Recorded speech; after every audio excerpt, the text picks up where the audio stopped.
For those of you who've been out of the loop, Bill Maher, the left-wing political host of I don't know, some show with Bill Maher in the title, went on Ben Shapiro because Bill Maher has been increasingly more conservative in his ideology, and we're going to take a dive into hell with Benjamin Shapiro. About his politics all the time. All people talk about is politics all the time. What is Facebook? It's arguing with some kid you went to high school with. You were in chem lab together. And now you have to talk about who's on the Supreme Court. And that's, I think, what is tearing America apart. Because there's a million things you could talk about that aren't political. And you find out, oh, this person is not that different from me. You know the crowd is not with you. I got that impression, yeah. And but, yeah. I've joined Bill Maher on his show a couple of times in the last couple of years. It's always a blast. Is that the guy who likes real dry pussy? Look, that's what initially brought Bill Maher and Ben Shapiro together, okay? Their mutual love of sandpaper pussy. A good time, and now we're gonna fight. And now I'm gonna make you fight again, but it's okay. In this episode, Bill returns the favor. His long-running show, Real Time with Bill Maher, hits its 20th year on the air next year. It's been Bill's vehicle to challenge and often mock politics of the day from his liberal perspective. But Bill's one of those old-school liberals you don't see too much of these days. He's a classical liberal and otherwise, Benny boy. Progressive ideas on taking care of people and the environment, but also an adamant defender of free speech and a critic of wokeness, meaning his commentary and joking about news and politics often hits the left, too. The Andrew Cuomo death watch. Biden called on him to resign. Nancy Pelosi called on him to resign. Chuck Schumer, yes, called on him to resign. Anthony Weiner called for a double date. That's a different kind of guy. Given the Russia and Ukraine news right now, in this episode, we revisit President Trump's presence on the world stage and his relationship with Russia versus that of President Biden. Also, community, just give a lot of hugs to Jillyfish. She's going through some shit right now. And we're all here for you, Jilly. Okay? You've been going through it. It's gonna get better. Media misinformation and dishonesty on COVID the last couple of years, and what it would take for Bill to cross that political aisle and finally vote Republican. Ah, yes. Bill Maher, noted left-wing host of Tonight with Bill Maher, when he will finally vote Republican. Aw, hugs, punky gal. Hey, and welcome. This is the Ben Shapiro Show Sunday Special. Bill, thanks so much for stopping by. I appreciate it. What's VPN? Well, that's where they disguise your internet address. Lost, Ben. Yeah, we just started and I'm lost. It's the Russians can't monitor your internet traffic and then bomb your home, I think. I think that's the basic idea. So, how's Florida treating you? You know, I love Florida. I'm here to do a special, HBO stand-up special, which I did the last 2 days, Friday and Saturday, and here we are on Sunday. I chose Florida to do. I could have done it anywhere in the country. First of all, I was afraid of COVID protocols that were going to be onerous. So I was like, I'm not going to do it in a blue state. But it turned out there was a lot of protocols last night from the city of Miami and the theater. There's so many people with their hands in the protocol pie now. The unions can get involved, the network. So it's not just the government or the CDC. Everybody who wants to indicate how much better a person they are than you by showing how much more safety they can get. Not that I honestly think we need any of this now. But that's why I chose to do it in Florida, because I've been to Florida a couple of times. It was the first place I went after I got back on the road, I think about a year ago. And I've been back a couple of other times for gigs here, and there just was much more of a feeling. And I know people who live here who say, yes, we never acted like this was the end of the world. This is not the Andromeda strain. Yes, it's a serious thing that we should respect and take seriously. But, Florida had the reputation, well-deserved, for life goes on. And so that's why I chose to do it in Florida. And that's why, that's the one thing I must say. I thought I like that better. Yeah. I have a lot of quarrels about how this coronavirus was handled. You can respect it and have compassion for the people who suffered from it and still have as I do, and I have made this very known to my audience, who mostly doesn't like me for it, that I don't think it was handled the right way. Yeah, I mean, for us, I mean, for my family, we actually moved mid-COVID from LA to Florida, and this is one of the reasons. I mean, in LA, they shut down all the public parks. You couldn't take your kid outdoors, and then there were a bunch of riots, and it was like, well, if I could take my kids rioting, it would have been okay, but I couldn't take my kids rioting, so I had to be double quarantined in my home. I was quarantined for the virus and then quarantined because there were riots outside my door, and it was like, I'm getting out of here. I mean, one of the first editorials I did when I had to be doing the show from my backyard was about how, just in general, I think we should handle any disease, but especially this one, more internally, not just externally. Yes, there is that element, externally meaning vaccines. Okay, yes, I'm glad we have the vaccine. I personally would not have wanted to get it, but I did, took one for the team. I would have rather had my own immune system handle this one. Now, to me, it's a case-by-case basis. I'm not an anti-vaxxer. I just think everybody's different. I'm not an anti-vaxxer, but I do think you shouldn't get the vaccine. Now, there are some diseases out there, I would fight you for the vaccine. Okay? But this one, because America is so unhealthy, that's the essential part we don't address. So unhealthy to begin with that it's great we have a vaccine, because that is what is saving the I wonder why we're so unhealthy, Bill. Might there be underlying reasons to that? lives of everyone smart enough to get the vaccine who was not in good health to begin with. But, you know, that certainly wouldn't have been my way to handle it. So, I mean, you've been very vocal on this, and obviously you say your audience doesn't like you very much for it. Why do you think this became such a politicized point of view? Because what you're saying, I mean, you and I disagree on so much about politics, but on this sort of stuff, it seems like this is just the basic data, which is that for a lot of people who are obese, people who are older, people who have a prior immune problem, those people really, really needed the vaccine. If you were young, again, most people, I'm gonna put this out there, okay? Most or a significant number of people don't know that they have underlying medical conditions. A lot of people don't know, because a lot of people don't get to go to the doctor, because going to the doctor is expensive. So yeah, you know what else is expensive? Having the time to exercise, having the time to prepare your food properly. All this shit, it's expensive. It's hard to do, especially if you have families, if you have kids, if you have a lot of these other things. By the way, having kids, another underlying condition. Because there are a lot of things that having kids does to your body personally, and then the ongoing stress of having kids can lead to more things happening to your body. and you were healthy, and if you're in decent shape, your chances of death from this were really not particularly high. We're not talking about the Black Death here with a 1/3. Hey, fun fact for y'all. Fun fact for y'all. Just real quick. COVID may cause changes in the brain. Brain scans before and after infection show more loss of gray matter and tissue damage, mostly in areas related to smell in people who had COVID than in those who did not. Now, let's see. The study, published Monday in the journal Nature, is believed to be the first involving people who underwent brain scans both before they contracted COVID and months after. Neurological experts who were not involved in the research said it was valuable and unique, but they cautioned that the implications of the changes were unclear and did not necessarily suggest people might have lasting damage, or that changes might profoundly affect thinking, memory, or other function. The study involving people aged 51 to 81 found shrinkage and tissue damage primarily in brain areas related to sense of smell.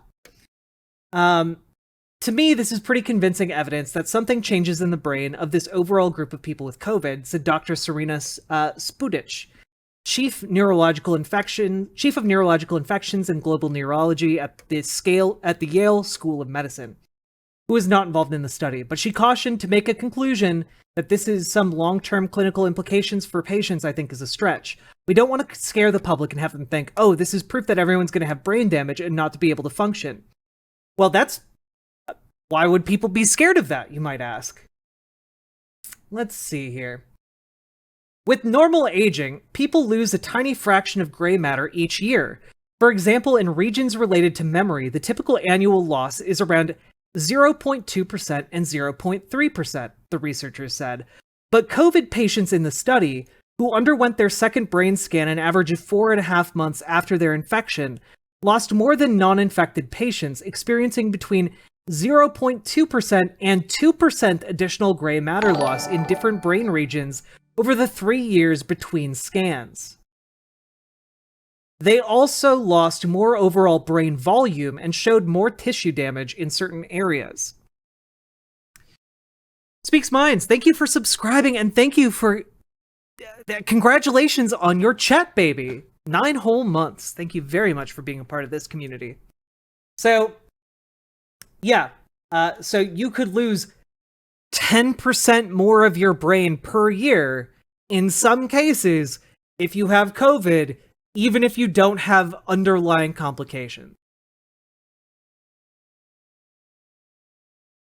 So, that's cool. That's super cool, you know? Anyway. Death ratio. And yet, this turned into not only that you need to mask up forever, but that you needed to triple vax and mask post-triple vaccination. I mean, my view of this was, I was basically quarantined with my parents. My parents were 65, so I want to make sure they didn't get it. Mm-hmm. And so we basically holed up with them, and we didn't go outside in LA for a long time. And then the minute the vaccines were available, and we took the vaccines, my parents got them mainly. As soon as that was over, we were done. I mean, we had enough faith in what we were being told about the vaccine to figure, okay, we're done here. But following the data has become a bad thing, and you're labeled an anti-vaxxer, even if you're... Following the data has become bad, says intellectual cool kids philosopher Ben Shapiro.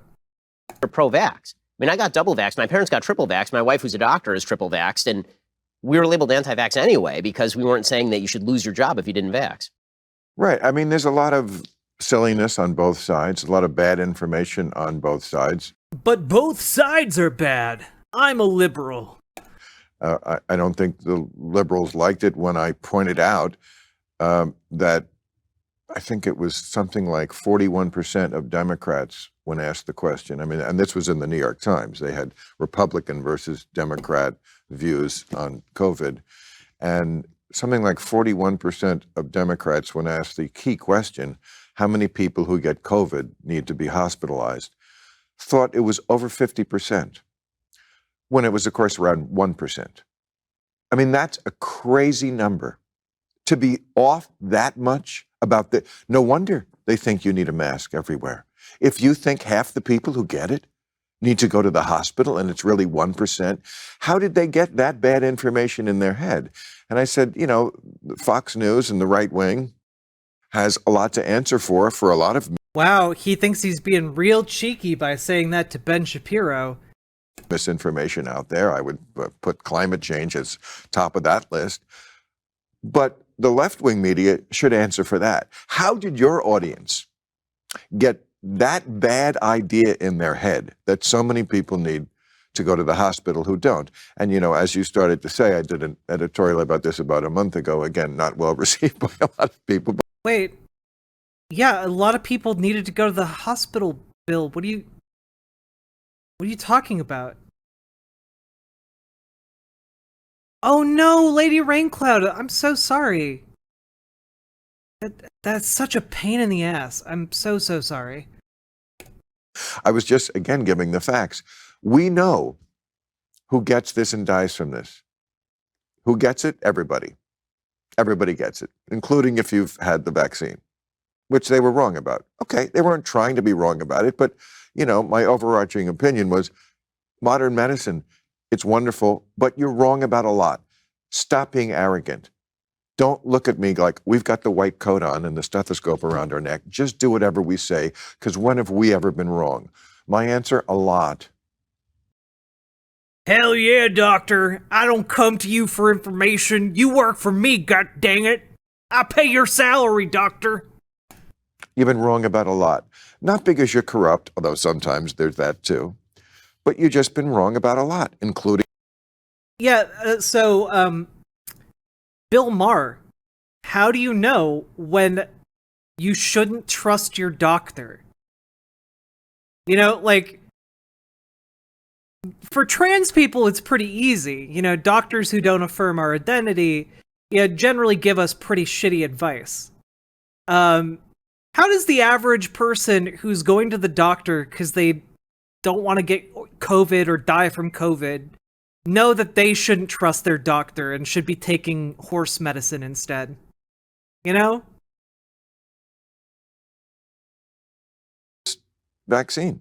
I mean, about this disease.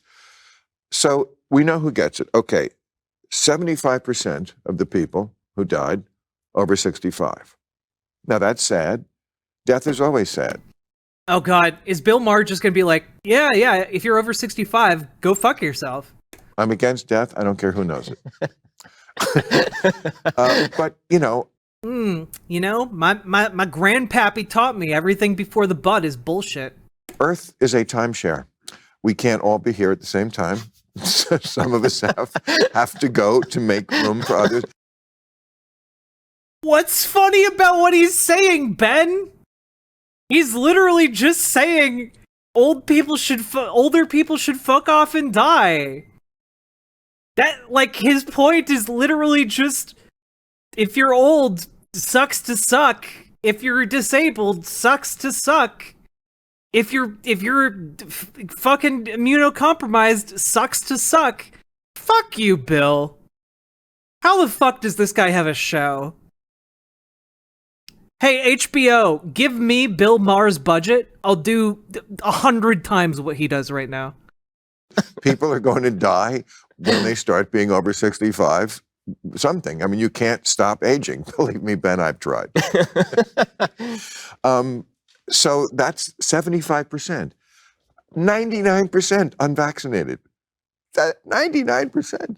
Where do you ever see that in any story about anything? And of course, 78% of the people who died or are hospitalized were obese. And that's another one that's not a popular opinion to talk about, but I feel like Again, I wonder why, if we might ask, why are so many people in America struggling with obesity and other countries don't seem to have that same problem? Maybe it's because of all the subsidies we grant the sugar industry and the high fructose corn syrup industry, the corn subsidies in this country. Maybe it's because of those things that have led to less and less healthy additives to be put into our food.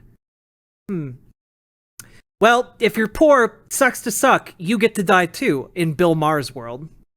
I have to, because it's such a salient fact in this.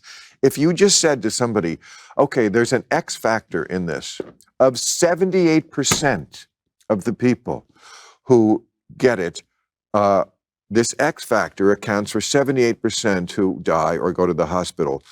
Wouldn't you be a little curious? If you were a news organization, wouldn't you be talking about that fact all the time? And yet we're at such a crazy place with obesity. It is the ultimate third rail. Nah, dude.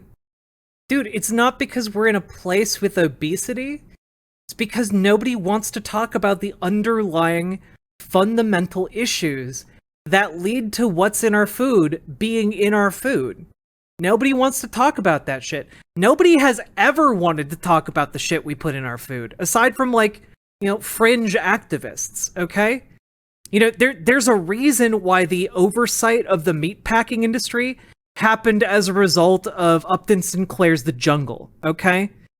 And it's because it was a horrifying expose about the effects of current capitalistic practices on what was going into food. And we just don't have that shocking factor when it comes to high fructose corn syrup, because it's something that makes people sick and enlarges people over a long period of time. And, but that's the thing, Big Orange Jew, it would actually be healthier for us, probably, to have actual sugar in our carbonated beverages. That would probably be healthier for us than the high fructose corn syrup alternatives that we have, And so, there are these core differences that are leading to worse and worse outcomes. Yeah, it would taste gooder too.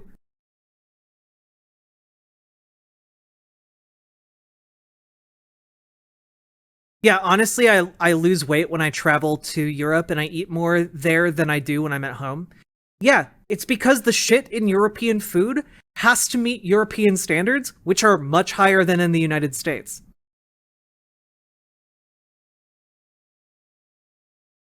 And if we're going to be talking about the problems of what is going into our food, we also have to talk about how that is driven by capitalism. And that is a conversation that most people aren't willing to have in the United States. They take fiber out of processed food to make it less filling when you eat it. Yeah, exactly. There's a reason why if you just get a normal hamburger and fries from McDonald's, you aren't going to feel very full. Part of that is how processed it is. Part of it is taking out the things that would actually fill you up, so you want to buy more food. I come from Dominican Republic and visit, and they're definitely different and fresh. Yeah, exactly, Speaks Minds. Oh yeah, high fructose corn syrup can't be digested by our bodies. That's why it goes straight to fat. Exactly, Big Orange Jew. Fiber is so good. Fiber is great.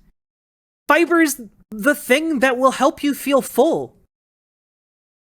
Real talk, chat. Real talk. If you are struggling with losing weight, take some. Oh God, what's that fiber adjustment thing?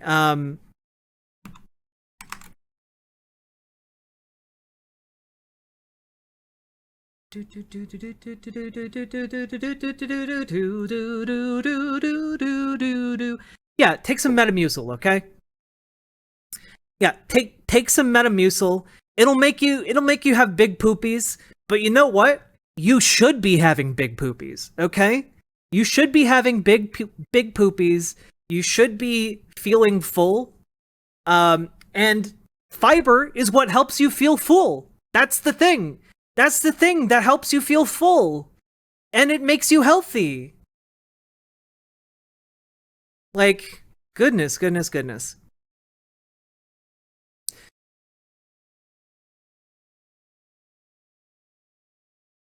Big poopies. Hell yeah. I did not expect to hear big poopies today. Well, you know what? I want you to be healthy. All of you, including your colon.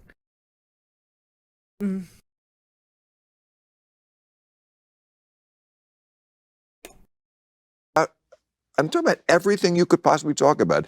That is the ultimate third. Yeah, nobody in America talks about weight anymore. Say that to the booming gym industry. Say that to like the fucking booming diet industry. Real, you just do not talk about it. And of course, we have simply and effectively commodified the process of attempting to lose weight in this country and normalized it to a point that like most people are just like that's how it is. There isn't a better way to do it, and that's that. So no one wants to talk about it because we already have these accepted solutions. We need to talk about it. That's the real epidemic, not coronavirus. Are there foods high in fiber we should look at as well? Yeah, like I believe broccoli is pretty high in fiber. Strawberries, apples are actually pretty high in fiber as well. There's a lot of stuff with fiber in it. That's going to become, as it has now, I think, become a much more mild disease. And it's going to be with us forever, as all viruses are. It's not going to... No, chat, you can't have more than one problem at a time. You can only ever have one problem, especially when it comes to health. Disappear, I don't think. But the real epidemic is obesity, and that we don't talk about. I mean, I wonder why you think that is, just out of curiosity, why you think that everybody's scared to talk about it. I mean, I have a theory, but I want to hear yours. Let's hear yours first. Okay, sure. So, I mean, my basic theory is that as a society, we've really cracked down very hard on the idea that people have any sort of control over their lives. And whenever you imply that somebody has control over their life and they have a problem, and that maybe they can avoid that problem. They get Oh, also, like, beans are really good for fiber. Like, most types of beans, pretty high in fiber. Also high in protein. So if you want your protein and fiber fix, you can get both from beans. Popcorn actually has some fiber in it. Wouldn't go overboard on the popcorn, though. Yeah. Different dried fruits will often be high in fiber as well. angry at you. And obesity is a great example of this, because the vast majority of people who are obese are people who probably should be eating less and creating caloric deficit. You silver-tongued it beautifully, Ben. I was just going to say they love to. The only time in his life Ben Shapiro has silver-tongued anything.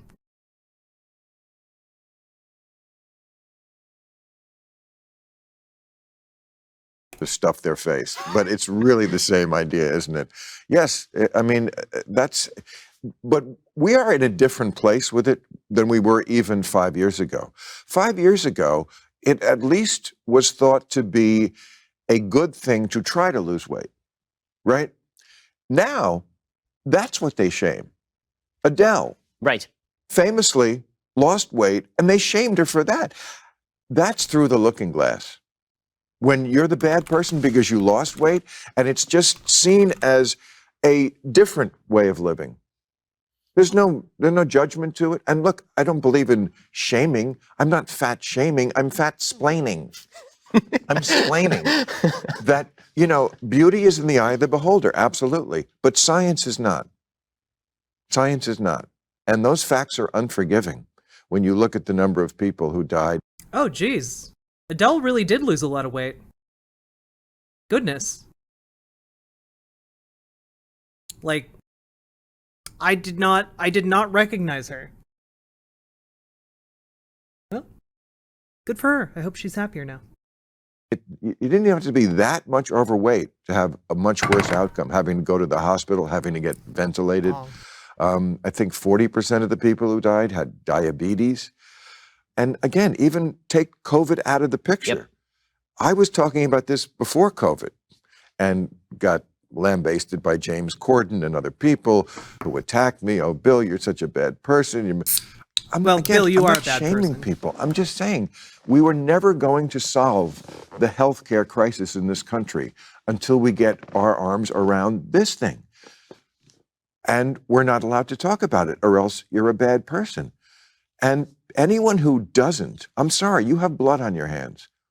Hey, I'm sorry, Bill. If you're arguing that people who are fat shouldn't get healthcare, you have blood on your hands.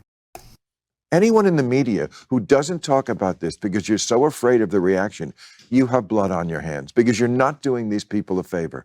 You're not doing people a favor. Like I always say, ever see a fat 90-year-old? Never. Shouldn't that tell you something? I mean, you're either going to die fast from COVID, especially if you're not vaccinated from this, or slowly.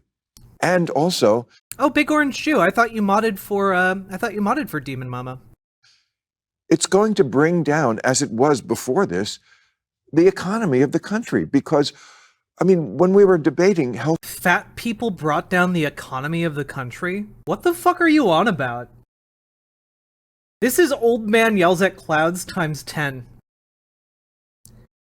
Like, Bill Maher is charging up his Super Saiyan against Frieza right now.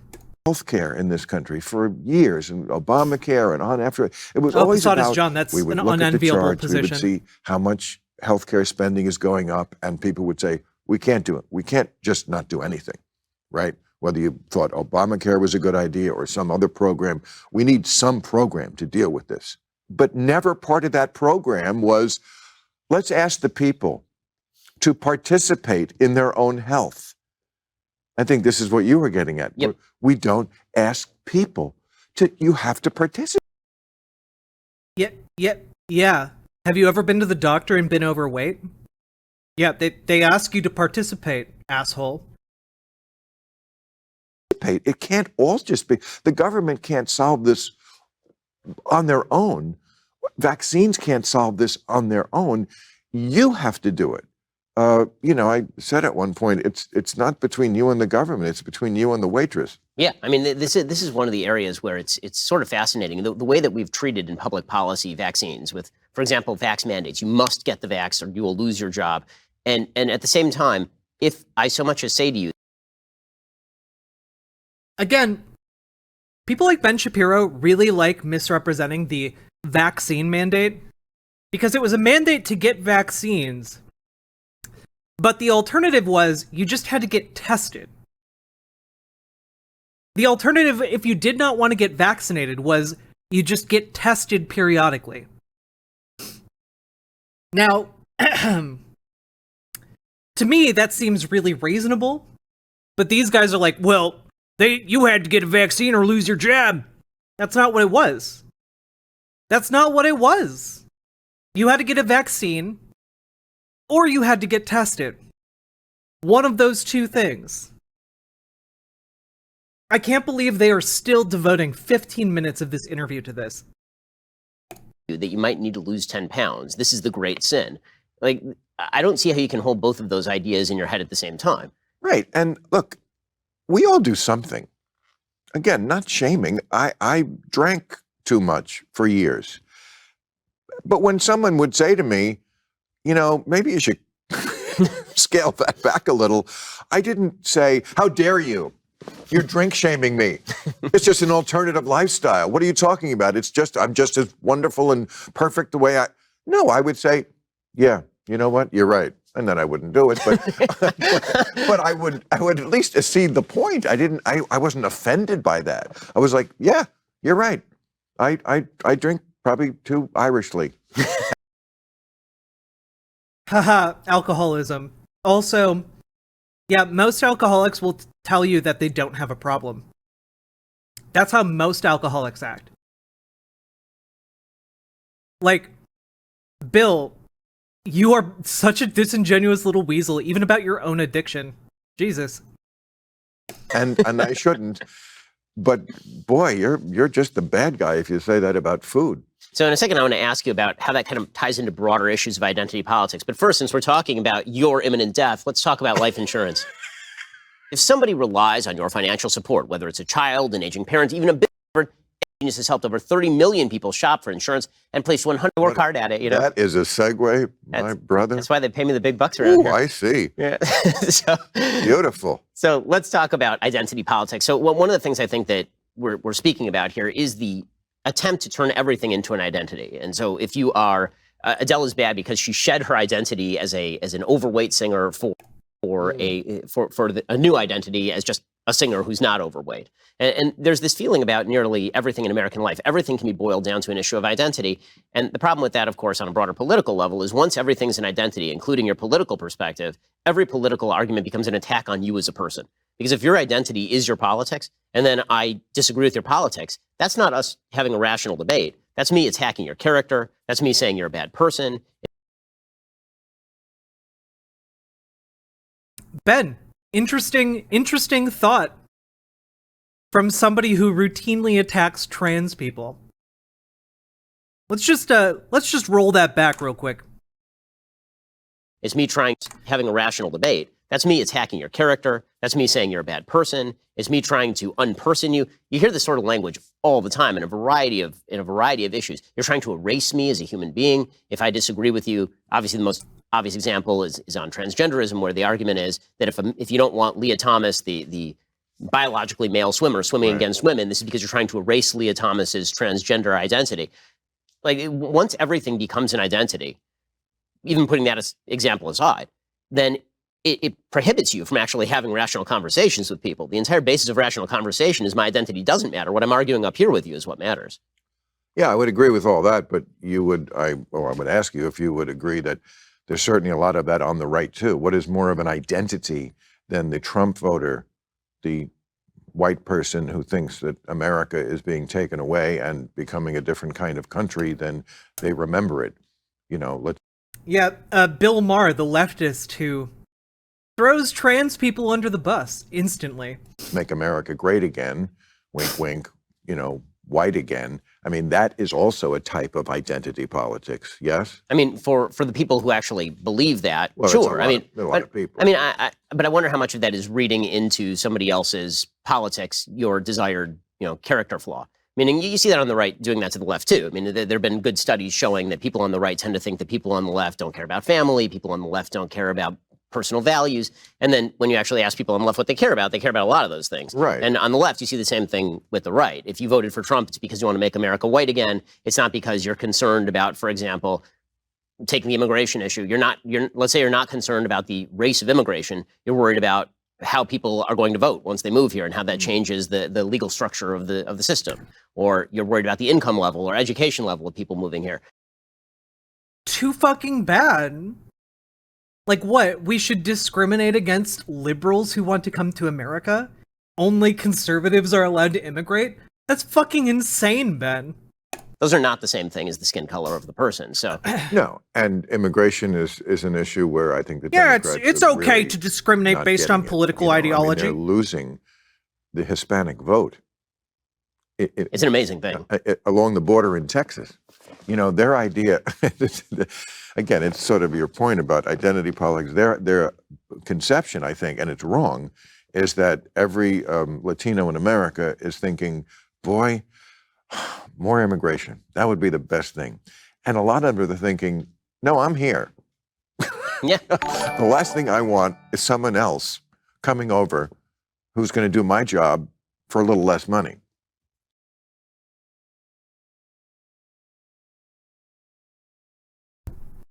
The last thing I want is somebody coming in my footsteps, the same way I got in.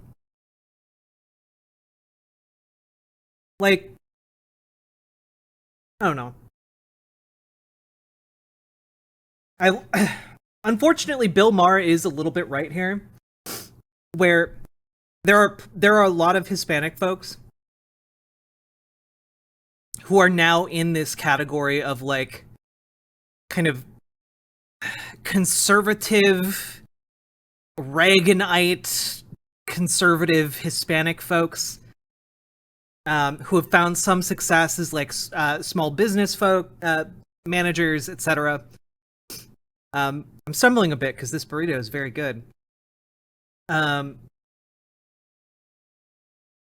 unfortunately, they do believe that like other Hispanic folk coming in is going to make the country worse. And this is pretty awful, pretty flawed, but that is a thing that they actually do believe. Yeah, exactly. Cuban expat. Oh, goodness. Hiccuping. It's a spicy meatball. And, I wonder when this is going to sink in the Democratic Party leadership. I think it's going to be very difficult for them because I think that there was a sort of math that was done in the early part of the 20th century with people like Roy Teixeira writing about this, talking about how there was this new emerging Democratic majority. It was going to be a majority-minority coalition. As the demographics of the country changed and became less white, inevitably these minority groups would continue to vote at the same rates that they were voting for Democrats. No, Stoudman, I'm just Fredo-phobic. So if you get more Hispanics, you get more black voters, you get more Asian voters, inevitably this would be sort of the new rising wave. And Obama really did model that in 2012. He had a very diverse coalition combined with college-educated white liberals. And so they thought this was going to be the formula here on out, and that was always going to be the formula. And it turns out the guy who wrote that piece, he came out recently and he said, yeah, I got that completely wrong. It's just not true because the Hispanic vote, it turns out, is malleable. A lot of people who are Hispanic identify as white Hispanic, right? A lot of people who are Hispanic don't think of themselves primarily in terms of a certain racial identity that dictates politics. They may vote differently. I mean, Cuban Americans don't vote the same way that Venezuelan Americans vote, who don't vote the same way that Mexican Americans vote. The question is whether they're so tied into this sort of intersectional coalition where Yes. Big Orange Jew. Yes. Mainstream conservatives like Ben Shapiro know that they cannot traffic great replacement theory. Like, that's just a step too far for them, you know? But They do know that they can say essentially great replacement theory if they just talk about voting patterns. They know they can get away with it by talking about voting patterns, by the political ideologies of these people. Everybody is described based on their race, as opposed to a broad platform that anybody can ascribe to no matter what, that they can't get out of that sort of mindset. And it feels like sort of, yeah, I mean, I think that's the disappointment of Biden in some ways. Biden was supposed to be a moderate who was above all that, and he really hasn't governed that way. Right. And they assimilate quickly, very quickly. And then, they're like, well, I made it, and I'm sorry, but I'm pulling up the ladder. Because if I leave the ladder down, then again, you're going to come in and take my job. And I don't identify that way. I'm an American now. And that's sort of what we want. I can't remember where I read this recently, but somebody wrote an article and said that. Yeah, Bill Maher. These immigrants came in and assimilated very, very well. And then they want to pull up the ladder because they don't want anyone else coming in and doing the same thing. You understand how that's fucked, right? You understand that the thing you just said is fucked? Because you really aren't acting like it.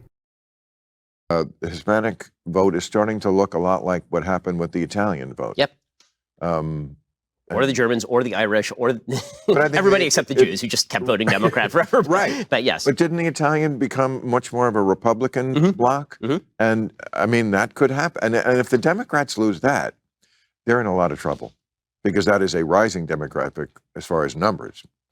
And if that number even becomes like 50-50, I mean, it's funny because it was only a few years ago that people were saying, oh, well, the Republicans are cooked. Right. Because look at the numbers. The whites are going down and the people of color. And of course, if the people of color are going up, but they're voting the wrong way, as far as the Democrats are concerned, then you're really in a lot of trouble as far as winning elections, which I assume is what they're still trying to do.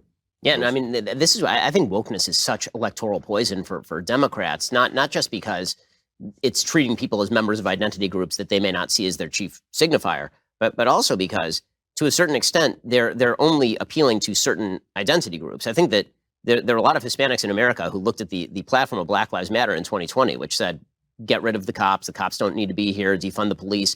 And there are a lot of Hispanics who are saying, wait a second, I'm upwardly mobile economically, I'm socially mobile, I also may live in an area that has high crime. This does not seem like a good plan to me. And so moving in terms of this agenda and making this kind of tip of the spear, the argument for a lot of Hispanics that America is a deeply racist, unfixable place, that doesn't apply to a lot of people. It's an argument that really applies to a very narrow segment of the American population. No, I always say, let's live in the year we're living in. Because sometimes when the people you're talking about, you think it was, 1960 or 1860. And it's like, yes, we have a very sorry history racially in this country, including a lot of stuff that's still going on right now. I mean, it's not like racism is extirpated here in America, but it is very different than it was. And we need to live in the present era, in the present time with the present conditions. But when you say woke, it's become, and I make fun of it too. Look, guys, things were bad in the past. Therefore, things can't be bad now. It makes sense, guys. Just think about it. Come an eye roll in many ways. If woke, I assume at a certain moment, and it wasn't that long ago before we didn't have the term. I only heard it, I don't know what it was, 3-4 years ago, 5 years ago at most, when we heard the term woke, and it was like alert to injustice. I'm like, okay, I'm down with that. I always have been. I hope people still understand that about me. But yes, it became sort of a byword for a lot of this goofy stuff. That's what I'm always railing against. That's why, like, they play me on Fox News now. Yeah, I mean, how do you feel about that? Because you went from the guy who was... I feel... Look, I haven't changed at all. My politics hasn't changed. They've changed. People say to me sometimes, have you changed? No. It's that 5 years ago, no one was talking about defunding the police. I never heard that phrase 5 years ago. That's not me changing. That's things changing. I'm reacting to it, as I've always been. Letting 3-year-olds decide what gender they are. Bill Maher actually thinks that, like, trans kids are going to be, like, getting top surgery, like walking around with big prosthetics on their chests. Like, fuck off, dude. So your kid wants to wear a dress. That's okay. A lot of kids play dress up. That's fine. Your kid comes up to you, says, I think I'm a boy. Cool. Your kid walks up to you, I think I'm a girl. Cool. Let them figure it out. Let them figure it out. Like, how does that hurt anybody? How does it hurt anybody to just let your kid decide? Or a deer, sure.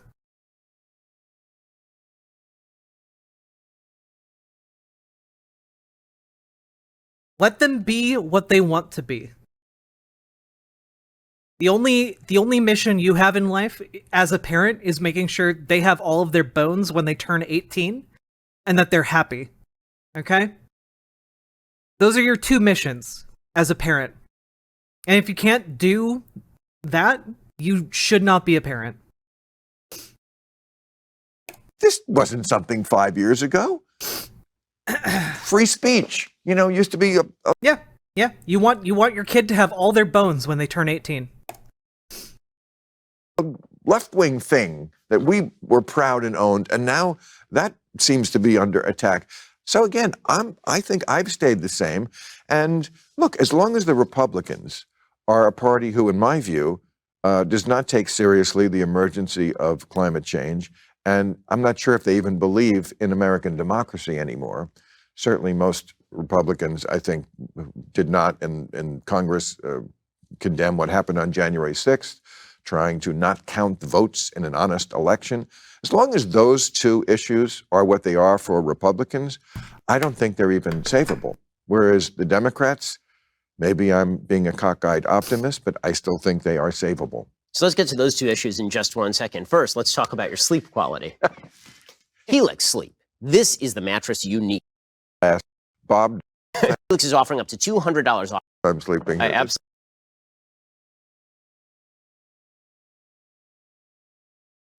Look, you need your kid to have all their bones so they can make a proper offering to the Bone King on their 18th birthday, okay?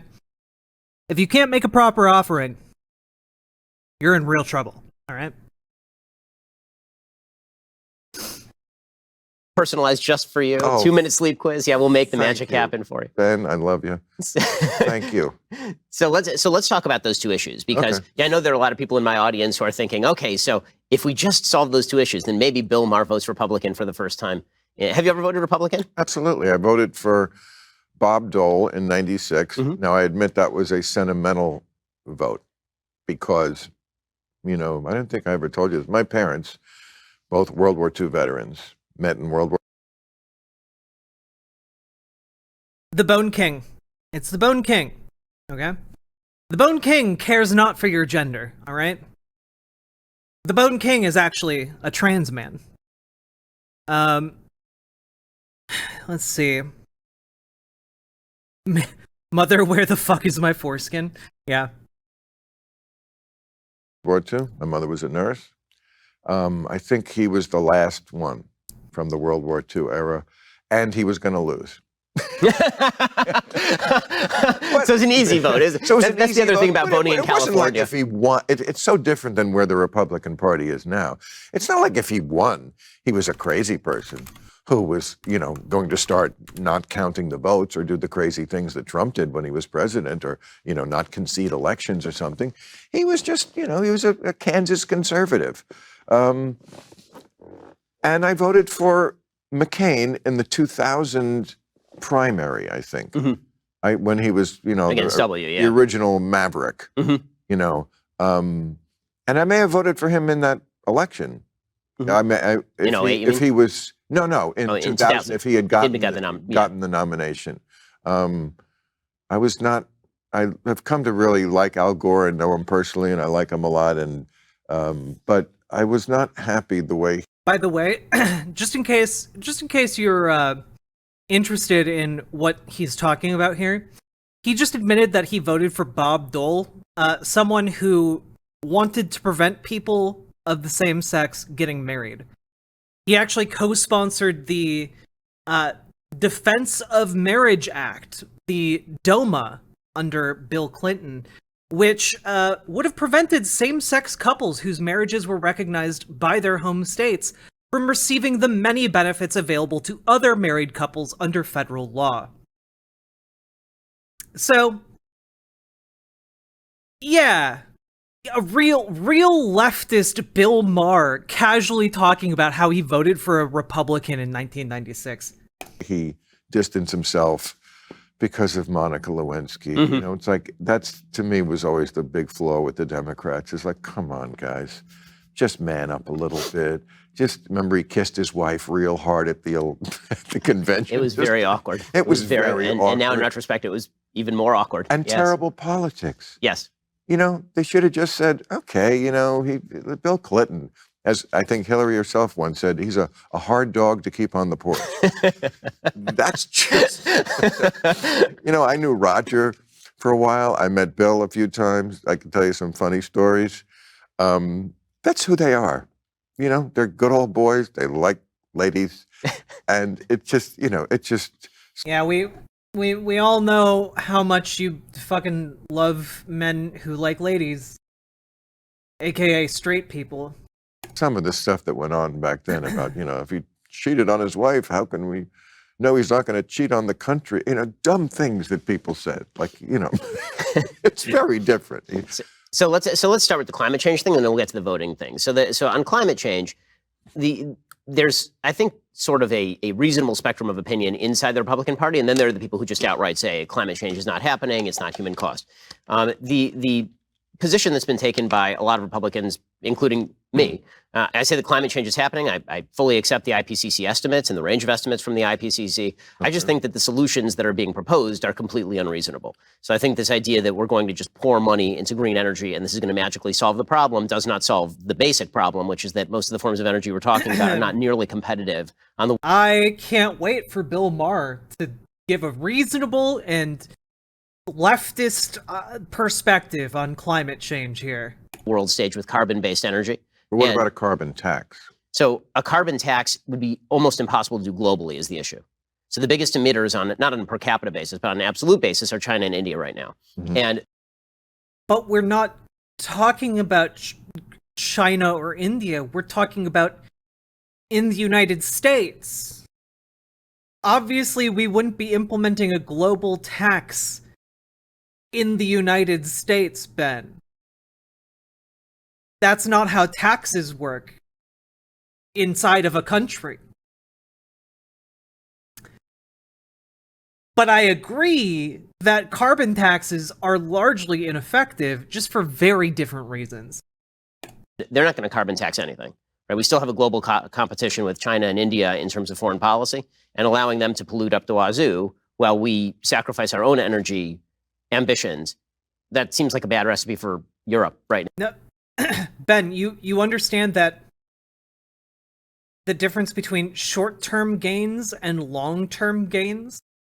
So in the long term, by investing into green energy in the United States, by investing into renewables in the United States, we can set the United States up long-term to be the country that makes the green energy for the rest of the world. We could make the United States a manufacturing hub for all renewables around the world. We could do that. And that would allow us to both give hella jobs to US citizens and pioneer green energy tech, and would in the long term allow us to compete against countries that are doubling down on oil. Because in the long term, they're going to need to transition to shit that doesn't pollute. So, we could then sell them the stuff that doesn't pollute. Like, I don't know. That sounds pretty good to me, right? Like, even if you are a lib, that should sound good to you. Like, this is a liberal solution to the problem.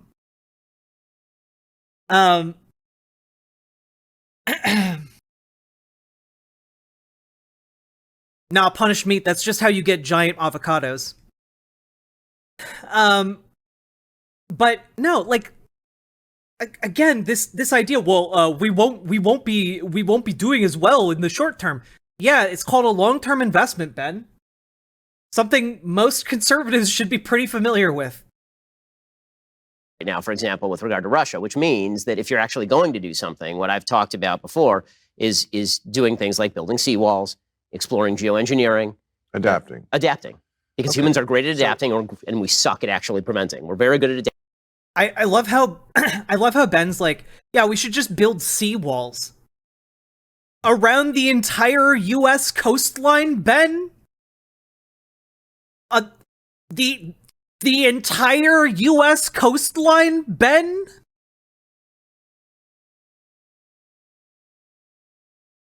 I just like, yo.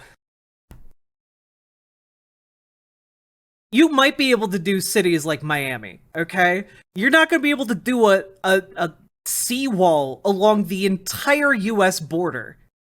They tried doing that in a movie. It's a classic film called Pacific Rim, okay? That didn't work there either, okay? But building a giant wall, do you know what happens when, like, the wall is just a giant wall and then it fails? It floods through the wall, Ben. It floods through the wall. Do you know what the weight of an entire ocean coming through a seawall is, Ben? It's huge. Like, Ben Shapiro is just casually like, yeah, the solution is just geoengineering. Let's just build seawalls. It'll be fine. Like, Ben, which is easier? Building giant, like, frankly, terraforming scale infrastructure, or just building and investing in proven technologies that work, like green energy? Or you could also, like, Ben, you could be using this opportunity to make an argument for nuclear energy. Like, that's an actual thing that conservatives are doing that would actually help our current situation. Just make an AC unit, but, like, really huge.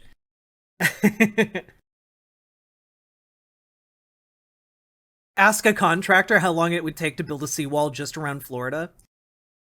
Let's be honest, guys.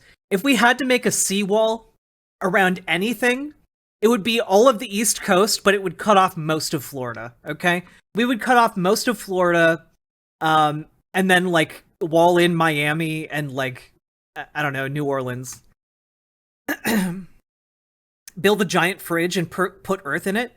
We already are in a giant fridge. It's called the vacuum of space. I'm okay with letting Florida go. Me too, James from the internet. Also, hello, and everyone should go watch James from the internet. Like,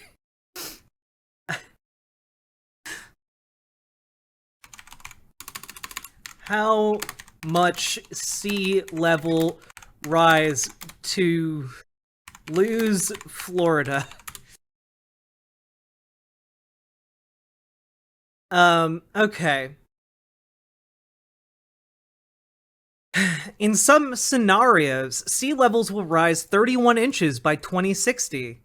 That's a year ago, or 2 years ago, though. Do we have new information on when we might lose Florida? Here's the Tampa Bay Times. Oh, wait. CNN won't paywall me. Let's see. No.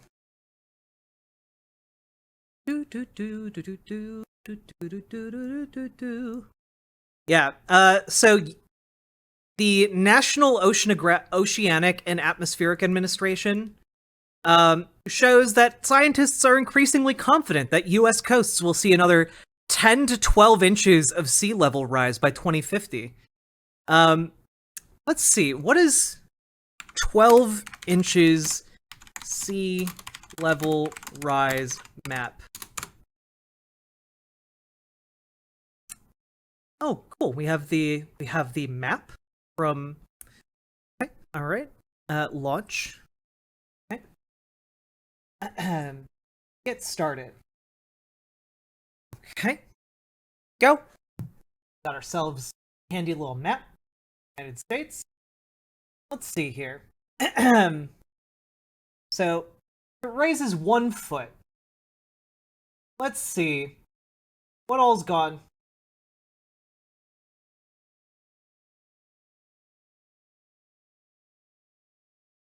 Key West. Miami underwater. Yeah, large portions of Miami are underwater or in flood zones. Good. Okay. All right. Cool stuff. Oh, look. Most of Louisiana is just gone. Neat. That's cool. San Francisco. Gonna have a lot of flooding problems.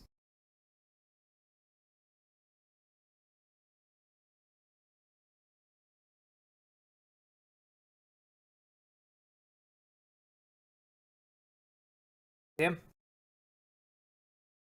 See ya, nerds in the northwest. But hey, look, be okay. That's cool. Anyway, 2 feet, 4 feet, 5. Let's go all the way up to 10 feet, baby. Hell yeah. Get out of here, Florida. Go on, get. But Jack, just move. True. Something people who are too small-brained have not yet considered. Adapting, suck at preventing. Does adapting include like going to Mars, like Elon Musk? I mean, that's not like top of the agenda. I mean, I think that seawalls are better. But sure, I mean, I like space travel as much as the next guy, but I don't think Mars. I mean, and I am a big fan. I'm not going to spend lots of money on it, but this isn't like top of my proposal list. Okay, I'm a big Elon Musk fan, but Mars, come on, if it gets that bad, I mean, I'm sure I won't be around for this, but Mars, please. I mean, there's no air. I mean, do I get to be there by myself? I mean, am I bothered off it? There's no air. Yeah, no, there's some problems. It's 200 below zero. There are sandstorms that last for months at a time. It's no matter how bad we screwed the Earth, it couldn't be worse than that. It just. There are fewer people. The company isn't is as that bad. Good? I mean, it depends where you're living. I mean, the rest. Ben, you can literally go most places on Earth, the vast majority of land on Earth, and not be around people. You can do that right here on Earth. Restaurants, there's no atmosphere. That's true. I mean, either on the planet or in the restaurant. Yeah. It's just. But I mean, this adapter, and it's funny you say that because I was having dinner with a friend of mine, just a regular liberal person, not a crazy person, left or right, but generally a liberal person, lives in Los Angeles, and I heard him say exactly what you said. I thought, oh, that's interesting that he's where you are. He said, we're not going to do anything about this. Let's be honest. We're going to have to start just adapting. I still think we should try a little harder for a little while more to do something about it. And I mean, you don't think if we led the way at some point that would have some influence on other countries? Do you think China and India would just say, okay, forget it. We're just going to hold hands like Thelma and Louise and drive off the direct? I mean, China would. I mean, I think China would immediately take advantage of our sacrifice on the economic front in order to gain more power. I mean, this is the reason. Hey, fun fact, guys.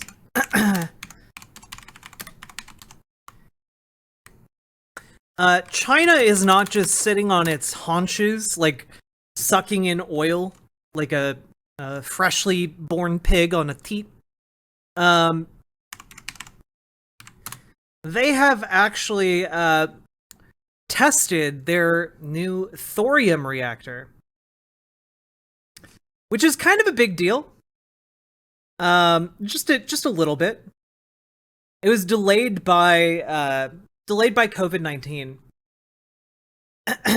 But let's see. Yeah. Let's see.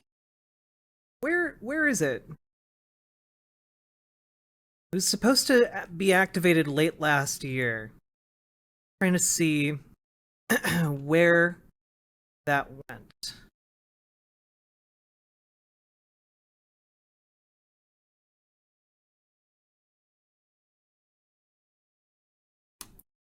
Thorium reactor test.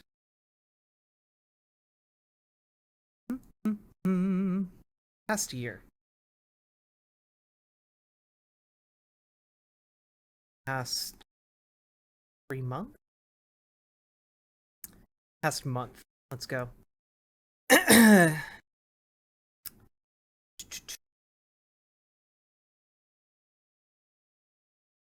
Yeah. Okay.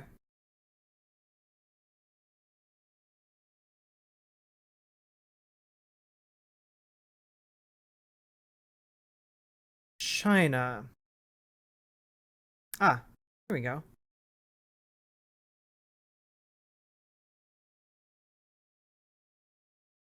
So, yeah. Okay.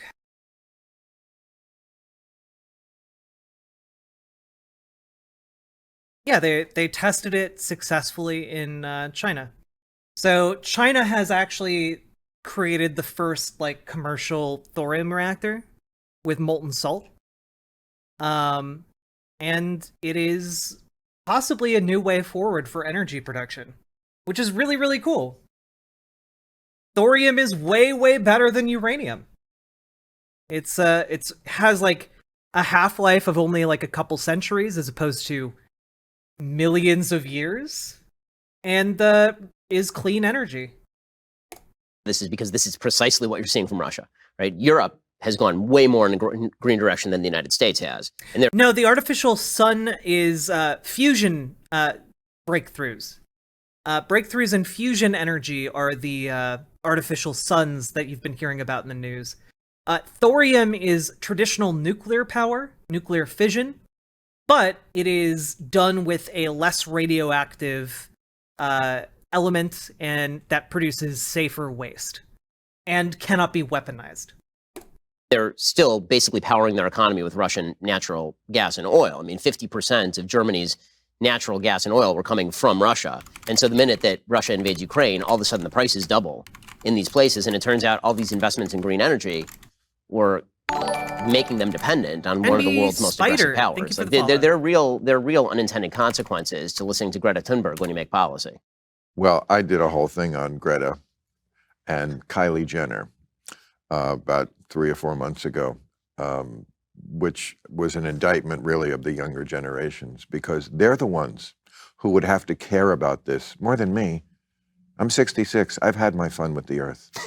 You know, I mean, I want to save it for the future. I mean, in the words of the great Bill Maher, fuck them old people. But they're the ones who are like, you ruined the planet, and we're environmentalists. And I showed, I think Greta has like 13 million followers, and Kylie has 289 million. And she's always getting on board a private jet. And that generation, they seem to care so much about that kind of thing. They want materialism, Bitcoin, which is horrible cryptocurrency for the environment. Bitcoin is materialism, says Bill Maher. Uses more currency than some entire nations. They love it. Don't even know it's bad for the earth. I've asked them. Oh no, that's news to me. Okay, but Bill, Why is Bitcoin bad for the environment? Like, ask Bill Maher, ask any follow-up questions to any of the points you're trying to make. Any of the questions you're asking, ask an additional question, please. Like, why is Bitcoin bad for the environment? Well, it uses a lot of electricity from the power grid. And why is that bad? Because a lot of the electricity from the power grid comes from non-green energy sources. Well, if we made the energy grid green, then we wouldn't have to... then it wouldn't be as big of a problem. Jesus. Until the younger generation cares more than they do, and I don't mean, the Gretas, there are those, but in general, I just think people are just going to use up what we have until it's gone, and that's a bigger problem if you're 25 than if you're my age. So on the climate change thing, if the proposals were for seawalls from the Republican Party and not this snowball means there's no global warming, then... The seawalls aren't going to work, Ben. How much to build a sea wall? Let's see. Substantial residential seawalls or bulkhead for saltwater and properly built tend to cost in the range of $500 to $1,200 per lineal foot. Okay, we'll take the average. Seawall construction costs $15,000 to $60,000 on average, depending on material, length, height, etc. Okay, all right. It's about seawall repair, okay, which is something you would have to do to seawalls, is around $100 to $250 per lineal foot. Linear foot. Bad. Let's see.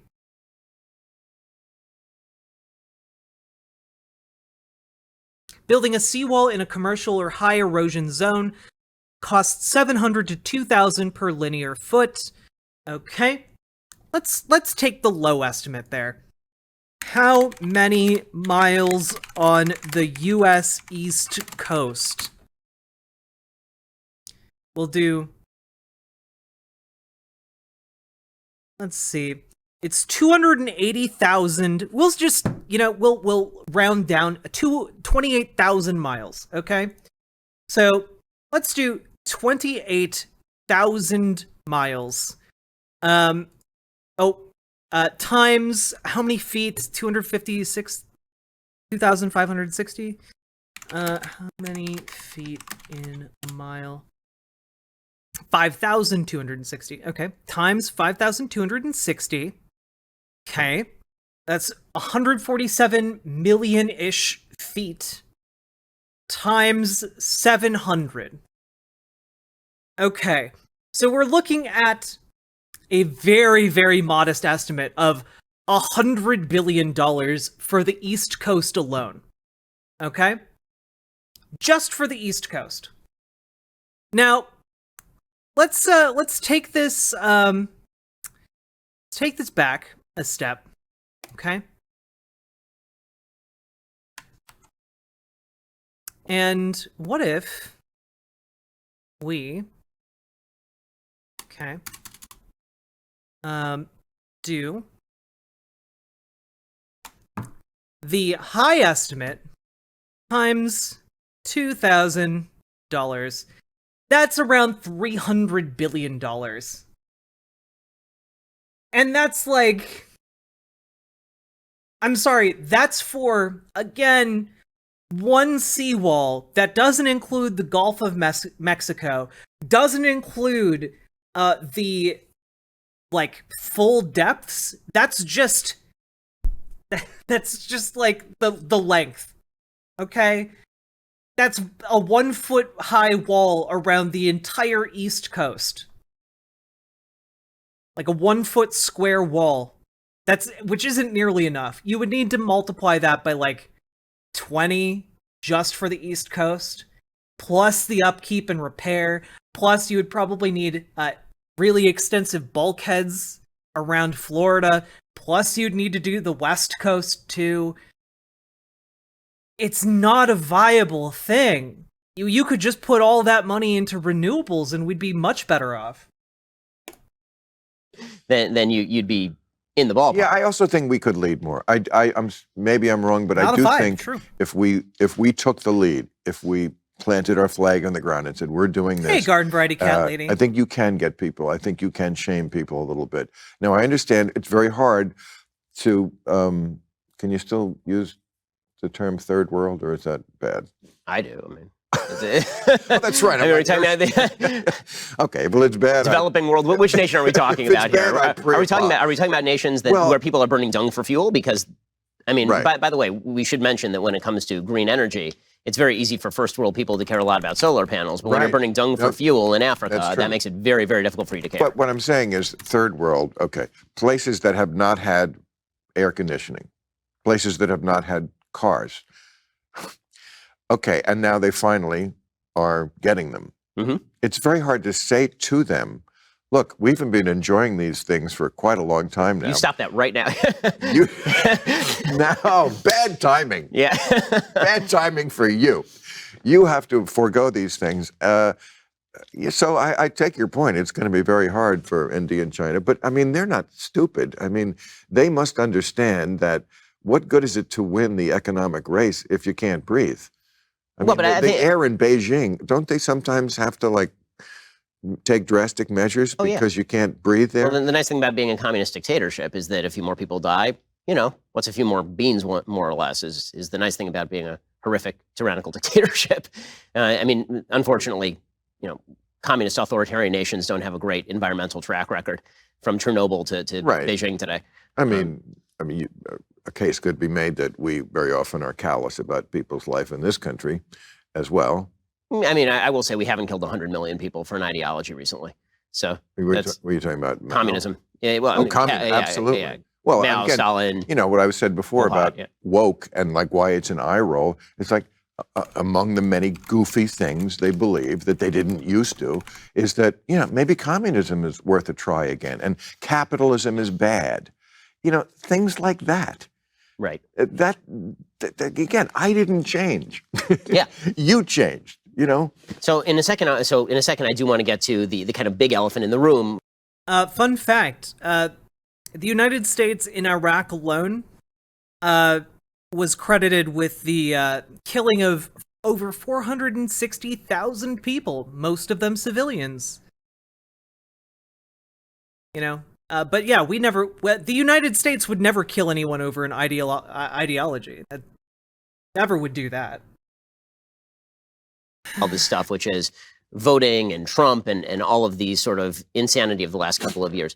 First, let's talk about if you need to recruit more employees and better employees. I mean, I don't think it's a good argument to say, like, we need to do more emissions now to, like, catch up to the West. I frankly, I think that, like, we need to be doing, like, frankly, like, pro bono, like, the West and, like, more developed nations need to be going in and building the infrastructure in countries that don't currently have green infrastructure, and might not be able to develop the capability for the next, 50 years. We need to be going in and building that infrastructure for them. That is something I believe we need to be doing.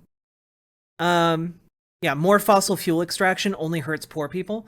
Well, additionally, guys, the costs in lives just from the pollution alone from fossil fuels is incredible. It is astronomical, you know? The amount of people who die.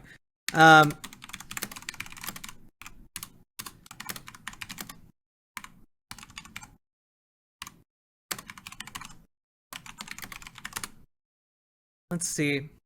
Yeah, more than 1 million deaths were attributed to the burning of fossil fuels in 2017. More than half of those deaths were attributable to coal. Yeah, just like on a yearly basis, since we've been burning fossil fuels, that has caused millions of people to die. Millions of people. You do. You need better employees. And here's the thing. If you are a prospective employee that the 2020 election was stolen, or maybe him saying that that's what he believes, it's sort of difficult to tell what he once believed, what he convinced himself to believe, or whatever. But getting outside of his head. I think he really believes it. I think at this point he definitely believes it. I don't know if he believed it the day that the election happened, but I think within a couple of hours he'd I gotten think there. they have proved in psychology that if you tell yourself a lie enough, you know, I think OJ thinks he did not kill his wife. I think if you live a lie long enough, I mean, I know people who literally have changed their age. You think that would be something that's kind of like easy to remember, and they really think they're a different age because they've been telling the lie for so long. So I really think Trump thinks he won that election. But okay, so that given. The basic idea here is that the Republican Party is a threat to sort of the very health of democracy. And that if the Republicans are in charge, again, of, say, all three branches of government, they can pass whatever they want, that their first move is to stymie the ability of people to vote. It seems to me that regardless of what Trump says or what he does, and I've been very vocal about the fact that the election was not stolen in 2020. I know you have. That the vote was as legit as any other vote. I know. And so I don't buy that. With all of that said. Yeah, absolutely, crad babes. Like, the fact that we just passively accept, 2 in 3 people will get cancer. Like, what the fuck? What the fuck? Additionally, 2 in 3 people will get cancer. Also, we're not going to provide the access to the healthcare system so that you can get that cancer detected early and then start getting treatment for it, you know? Like, goodness. The evidence of widespread voter suppression that has been alleged by, for example, Stacey Abrams in Georgia does not exist in the same way that the voter fraud evidence that Donald Trump suggests is widespread does not exist. In fact, there's probably better evidence of mild voter fraud in particular areas than there is voter suppression. You really can't name a person in the United States who said, I desperately wanted to vote, and I was legally able to vote, and now I can't vote. And so the idea that Republicans are going to step in and just quash people's ability to vote, and this ends democracy, I find that difficult to believe. I'm not going to argue with you a lot about that. It is a little bit overblown, that issue. I do think that the Republicans do want to suppress votes. I think when the Supreme Court gutted the Voting Rights Act, I think that was not a good move because I think they were naive. Bill genuinely believes in this conversation that he is opposing Ben Shapiro by saying comments like that. That such a thing was not necessary anymore. But I think they have studied this and found that at the end of the day, it doesn't really make that much of a difference. The people who want to vote are going to vote. Now, at the end of the day, the Voting Rights Act didn't make that much of a difference. Okay, bud. We shouldn't make it harder for them. There shouldn't be long lines in black neighborhoods and no lines in white neighborhoods. Sure. There shouldn't be like one drop box in all of Houston County or something for 2 million people. I mean, drop boxes are typically not the way people voted until the last 5 minutes. There are a right? lot of examples of chicanery that you must admit should not be going on. I mean, to me, the greatest form of chicanery is what we see in California with ballot harvesting. If I'm looking at something that I think is really corrupt, ballot harvesting is the practice where parties can go door to door and pick up ballots from particular doors. And so if you have a really well-funded Republican machine, then you go to all of the Republican houses, you pick up their ballots. That seems like a real possibility of either voter fraud or intimidation. Yeah, it might definitely seem like that, Ben. And yet we don't have huge problems with either of those things. We don't have problems with voter intimidation or voter fraud. If there are problems with it, please present evidence of people being threatened by folks collecting ballots and provide evidence of, like, any of this shit that holds up in court, okay? Because those are definitely things that can be prosecuted and should be prosecuted. But you just kind of imply that it's happening without presenting any evidence. Dangerous to me than some drop boxes get taken away. I mean, that's... But this is not even where we have the major contention, or even such a thing as voter ID. They've done surveys on this, and most people are okay. By the way, with even getting a voter ID. Even gerrymandering, which everybody's all up and hot and bothered about. I mean, it happens when Republicans are in... God, Bill Maher is such a fucking sap. Again, for those of you who haven't been longtime viewers, voter ID is literally and has been pushed almost exclusively by the private prison lobby. That is something that we know of because ALEC, the American Legislative Executive Council, which is a conglomeration of many, many different corporate lobbyist groups, has been pushing for it in the name of private prisons for the last 2 decades. So, yeah, it's so that predominantly black people can be muscled out of the voting pool. And guess who gets predominantly sent to private prisons to work as slightly paid labor, aka slave labor? It's predominantly African American people.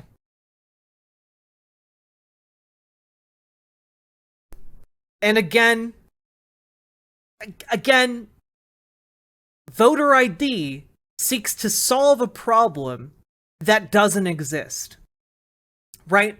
Like, if we had rampant voter fraud, maybe there would be a case for voter ID, but we don't. So you have to ask yourself, why is it that Republicans, year after year after year, are scrabbling to get voter ID laws passed? Why? It's not an actual problem. All it does is provide an artificial barrier that we know will statistically affect African American communities and prevent more African Americans from voting. We know that. So, it's good to know that Bill Maher has just bought Republican propaganda hook, line, and sinker, delivered by a lobbyist on a silver plate. In charge and when Democrats are in charge, and it doesn't seem to have all that much of an impact on a broad national scale. Yes, in terms of the allocation of the vote. Gerrymandering is horrible because what it does is that it just encourages the extremes of either party. I mean, I don't disagree with that. I just don't think that if we had fair districts, people would have to come to the middle. And that's what would, I think, more than anything else, save this country, because we're breaking down into this country where the only people who get elected are the far extremes of either party. And of course, you can't legislate, you can't come together, you can't compromise when you have those two kind of factions in the Congress. But my worry more about what we're talking about is what Trump is doing now, which is trying to, behind the scenes, put people in place. Well, yeah, Joe Biden is the far extreme of the left when you're Bill Maher, a conservative. So that in the next election, when he tries to do what he did in the last one, it works. When he calls up, as he did, and why he wasn't impeached for this, I don't know. When he calls up Brad Raffensperger. Yeah, fascist killer. This guy wants to compromise on half the Jewish space laser with Marjorie Taylor Greene. Secretary of State of Georgia. Georgia, correct. And says, can you find me 11,000 votes? The next time he'll have somebody who will say, yes, I can. In fact, I can find 12,000. How about that?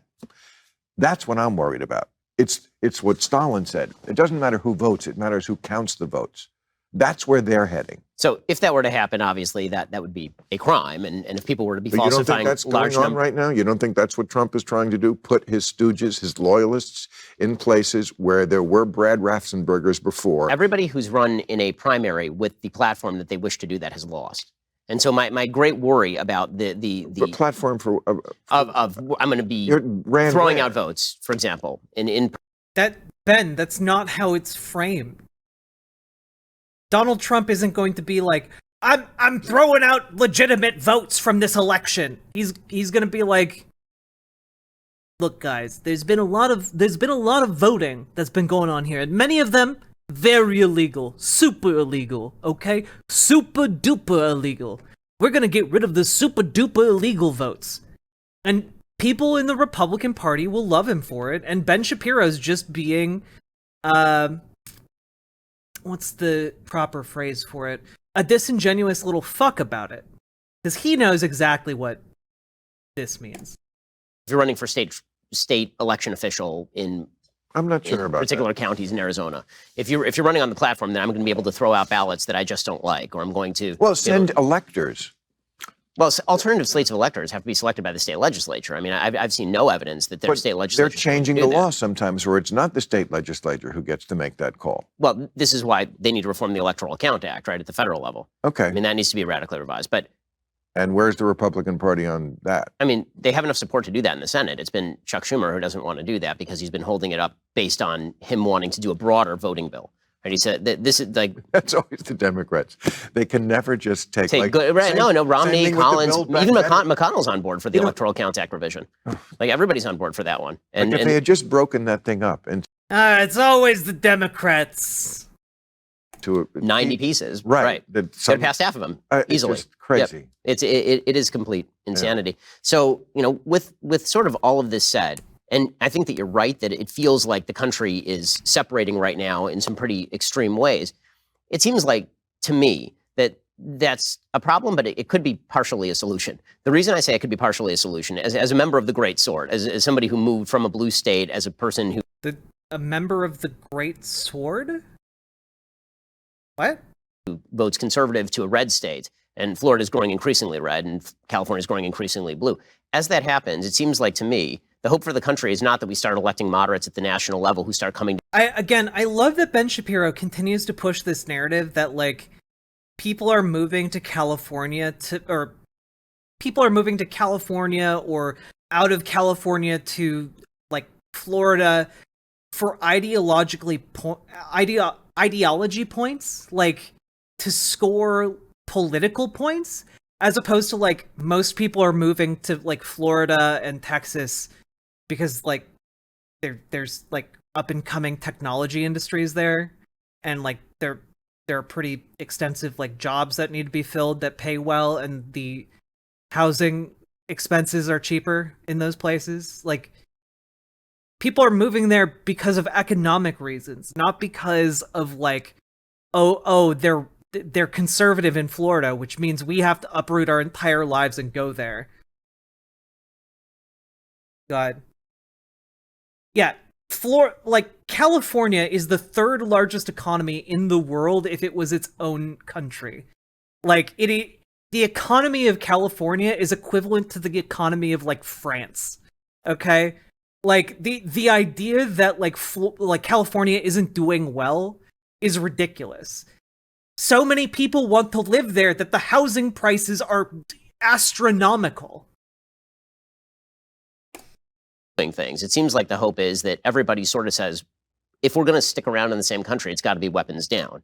In other words, the federal government needs to let California be California, needs to let Florida be Florida, and needs to get the hell out of the way, because otherwise it's going to be a bare majority of red people cramming down their views on the 49% of blue, or vice versa. Yeah, like if you become a millionaire in California, you live like a pauper. But if you then move out to like Kansas with $1 million, you're basically an emperor. You can basically move to a small town in Kansas and like become like the political kingmaker for the next 50 years in your little fiefdom. Either we go back to a much more strong federalist system in which all of the localities that are now much more sorted politically sort of govern how they want to, and then we all share a couple of things like national defense and roads. Yeah, Ben Shapiro, you'd love a strong federalist system, wouldn't you? Or we're going to just get this kind of rock'em sock'em robots till the end of time. I don't think it's going to get better. I think it has to start with an attitude adjustment. I mean, when I sat down, that cup you have there that says leftist tears. Oh, yes. Available with your subscription today. Yeah. Your producer said, would you like one? And I said, no, I don't want to endorse that attitude. Goddamn Bill Maher. You fucking clown. Yeah, he's really taken a stand for the left here. He's taken a stand for the left by not accepting their mug. Jesus. On either side, that make you cry your leftist tear. I mean, I understand. I understand you. I mean, it's a joke, but yeah. I know, but it's the attitude you have. And look, I've said horrible things about lots of people, thank you very including much many on the right, and used words I probably shouldn't have. But But I think we gotta step back from that, because we're at a place now. If I could move to another state, I mean, I probably couldn't afford to move to most states. Probably Michigan. I feel like Michigan would be nice. Maybe. I don't know. Maybe I could be a chic New York streamer, you know? Ooh, Washington's pretty good too. Well, again, I have to take into account the cost of living, okay? If I don't have to take into account the cost of living, then I'd move to like Washington or California, okay? I've really liked what I've seen of both those places. Though Washington kind of scares me outside of the urban areas, okay? Not gonna lie. Rural Washington, terrifying. Where we're just loathing each other. We didn't. I don't know. I wasn't alive for it. I don't think people always all through the history of this country had this kind of loathing for each other, where we see people with T-shirts on the right that say, "I'd rather be with Russia than the Democrats." Really, Bill? Really, Bill? You don't think there's any other time in American history where people looked at another person and saw them wearing the wrong clothes and just loathed them? Like, I don't know. Pretty sure the Union soldiers and the Southern soldiers had very different ideas about each other based on their attire. Okay? Pretty sure, not just attire, pretty sure if you were just black, people loathed you. Pretty sure if you were not wearing the right gendered clothing, people fucking hated you, okay? Literally, most times in American history, people fucking hated each other enough to kill each other on sight if, like, they were wearing the wrong clothes, whistling the wrong song, or just looked funny. So, maybe it's a bit different. Maybe we actually don't hate each other as much as you seem to think we do. It's insane. I mean, that is insane. Okay, but that's the feeling of a lot of people. Yeah, and on the left, vice versa, for sure. I mean, well, I don't know if anybody on the left is wishing they'd rather be with another foreign entity than the Republican Party. I think that's some. I mean, I've never seen an equivalent of that on the left. The hatred for Trump in particular was strong enough that if yeah, it used to be illegal to cross-dress in the United States, 100%. If you'd given people, it was everything that was wrong with a human stuffed into one man. You can't hate them for that. But I mean, hey, scrawny dweeb. I wouldn't say that about Joe Biden. I see Vosh has stopped streaming. Welcome from Vosh chat. I wouldn't say that about Bill Clinton. I wouldn't say that about Barack Obama. All presidents who I really loathe. I mean, this is not right. But they didn't stand with Putin and say, "I believe him over my own intelligence agencies." I mean, they didn't rob charities and make fun of the handicapped and do a million things that nut did. What do you mean, well? What I mean is that Barack Obama literally sat with Dmitry Medvedev in 2012 and pledged him flexibility post-election if Russia would back off. What I mean is that the Democratic Party had their candidate. You're saying that's an equivalent to? I'm saying it's much worse than Trump saying that he believes whatever he believes, because no one took Trump seriously about anything. What? This is you and I had this. He's the fucking president of the United States, you dipshit. What do you mean? So what if you don't think of him seriously? He's the fucking president. Jesus. This conversation in 2018. That's a ridiculous argument for the president of the United States. Oh, don't bother with him. Did you take it? Oh God, I'm Bill Maher and I have the same opinion. This is terrible. Seriously about everything? You took Trump seriously about everything? He's the president. Of course I did. Really? When he is but you've seen him. Like, really? I know. Ben. Yeah, he's the president, Ben. Chat.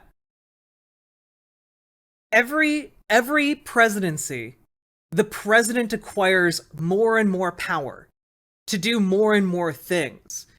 Donald Trump, when he was president, was literally the most powerful president in US history, had the ability to do the most damage, the most things in American history. The idea that, oh, just don't take, he's a buffoon. He's a buffoon. Don't take him seriously. Like, what? The president has almost unilateral authority to launch nuclear weapons, Ben. What do you mean, just don't take him seriously? What the fuck do you mean, Ben? Okay, but if you're the You president... didn't take Bill Clinton seriously when he was banging everything in sight. I don't really see why you're What taking... does that have to do with this? No, I mean, you're talking about what the president... Bill Clinton in his life is... The comparison is Bill Clinton in his sexual life is frivolous. Donald Trump in many of the things that he does, including his... But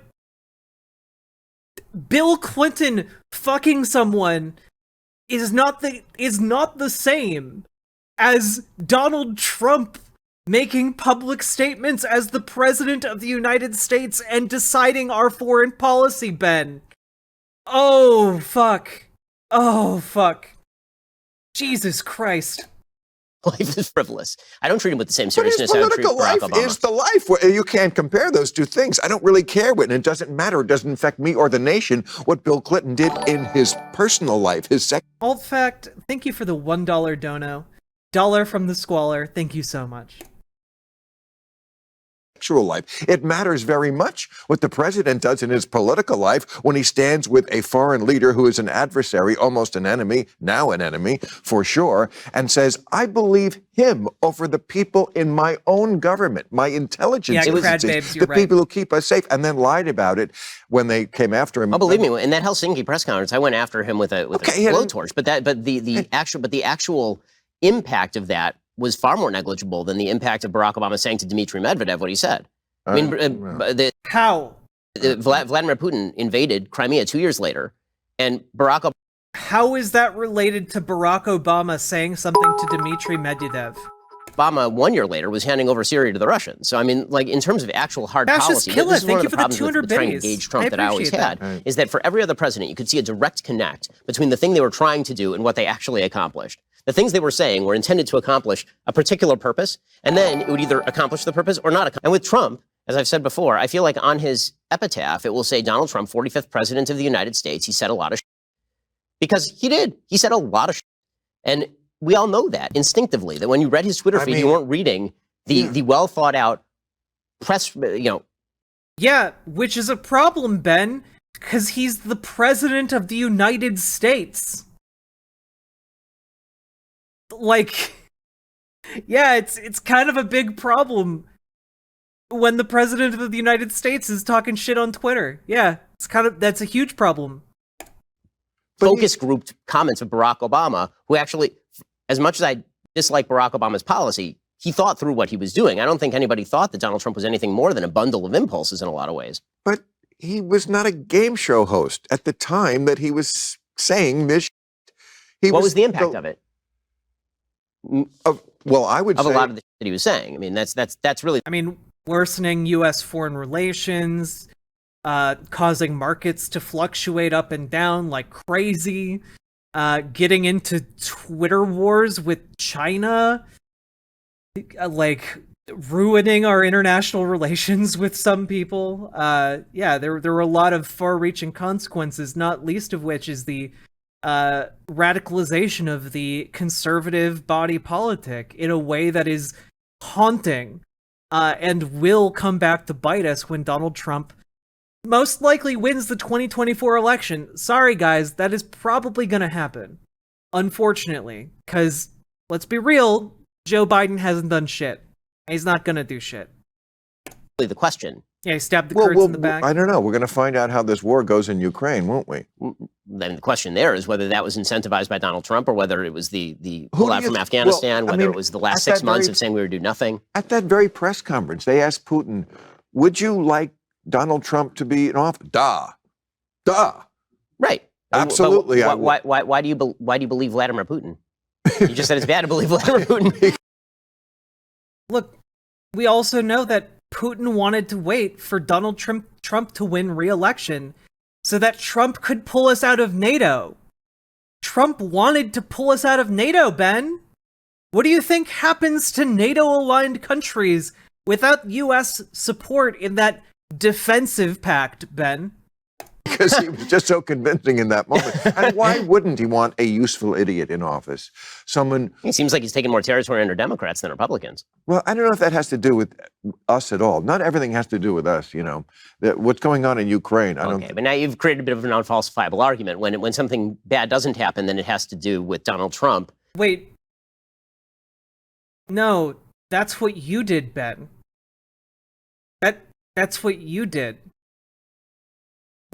With Obama and Joe Biden. That's literally what you just did, Ben. When bad happens, it doesn't Also, have to do with the Democrats. Well, no, that's not what I'm saying at all. I'm saying Donald Trump encouraged Russia, encouraged them to meddle in our election. He stood there in public and said, if you can find something, Russia, please, I hope you're listening. I mean, really, what would your reaction be if a Democrat did that? I ripped him up when he said that. Again, Okay. I'm not saying that what he said is good. I'm saying that to take Donald Trump's commentary with no grain of giant salt is I let me think, ask you what you think. It's very interesting that it gives Donald Trump a giant grain of salt, but literally everyone else, nah.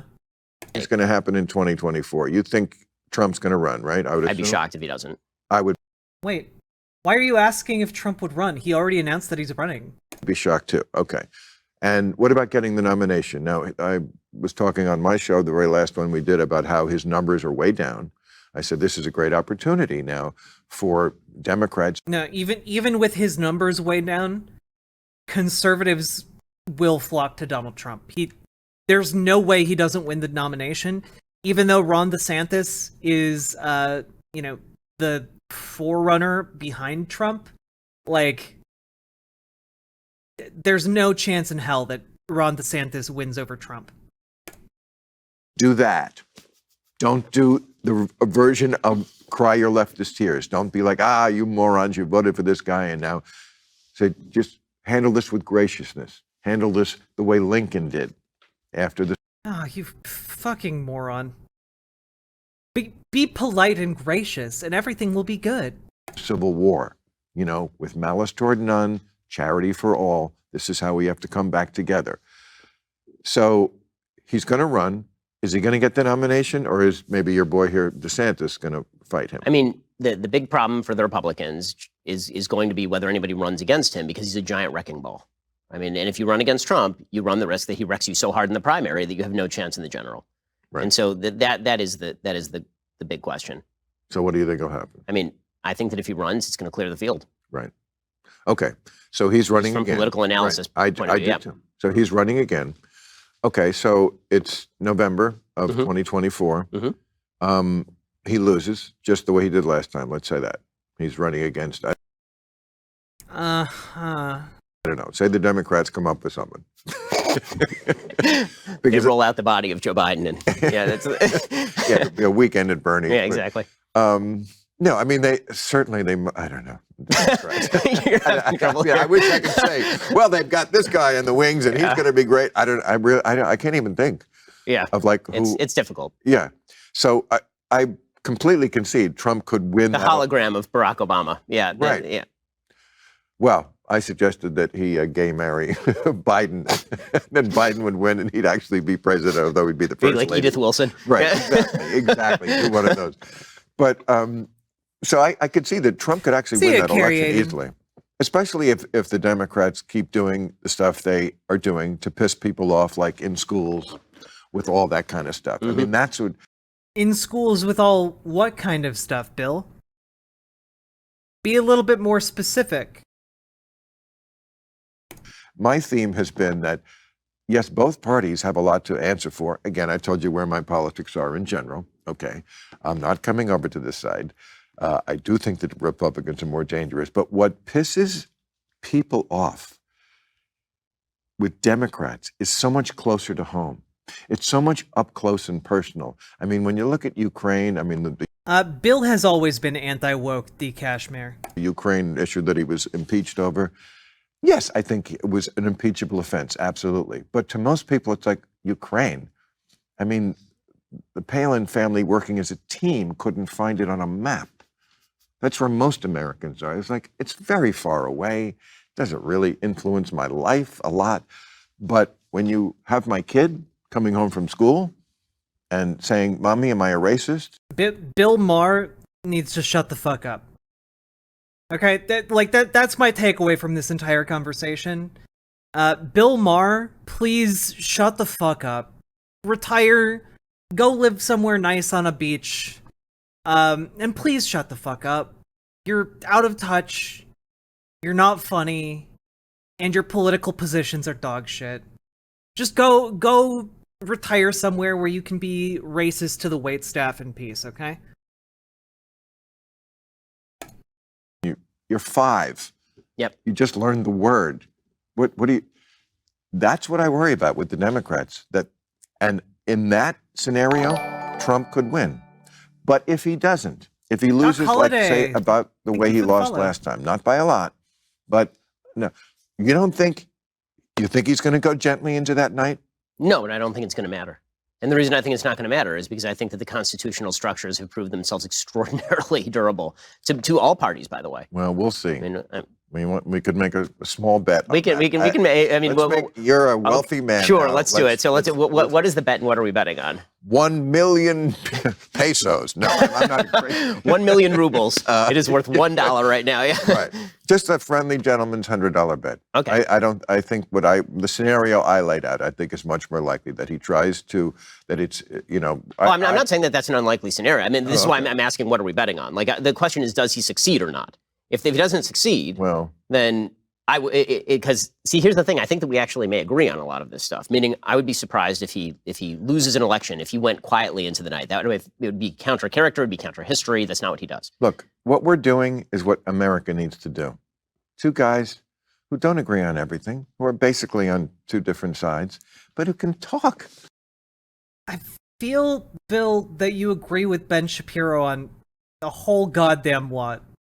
Without hating each other. I'm doing like you, I'm doing a podcast now. And it's not political. It's so much fun to get away from politics sometimes. I would love to have you on. That'd be a blast. I think it drops like the 21st of March or something like that. I think you can even subscribe now. But I would love to talk to you and find out what's under the yarmulke. And talk the bald spot. I mean, that's why we're and not talk about any of what we talked about today, because my theme is often, this is how we get our country back. People talk politics too much. When I was a kid, Good night, Lizzie people never Nepon. talked politics. It was almost considered impolite to talk about politics or religion. I remember my parents with their friends, and these were people who were very close. They never talked. I think sometimes they didn't even know what religion they were. They were like, I think they're Episcopalian. We don't. And now all people talk Bill about is politics all the time. What is faith? Yeah, what I wonder why gay people might talk about politics, Ben. Or Bill, sorry, you're indistinguishable to me now. I wonder why trans people might be interested in talking about politics these days. And their ability to exist in public is under threat non-stop. I wonder why people can't shut up about politics these days. Guess we'll never know. Facebook. It's arguing with some kid you went to high school with. You were in chem lab together. And now you have to talk about who's on the Supreme Court. And that's, I think, what is tearing America apart. Because there's a million things you could talk about that aren't political. And you find out, oh, this person is not that different from me. Unless we wander into whether Democrats This person is not that different from me, except they hate the gays. eat babies. So let's just say maybe they do, maybe they don't. Maybe they order it, they just push it around on the plate, they don't really eat it, but it's but just stay away from that stuff. I would love to do that with you. That'd be a blast. That'd be super fun. Really? Yeah, no, I would 100% do that. I mean, I don't know. I know so much about you from listening to you. You're so good at what you do politically and about important, weighty issues. And I know so little about everything else about you.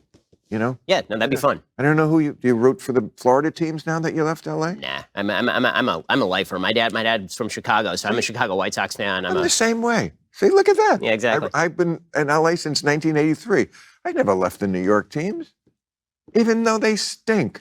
Exactly, Squiddy Deer. So I still root for the Knicks. So in a second, I want to ask you about, kind of America on the world stage, since Ukraine is obviously in the news, and where you think that's going.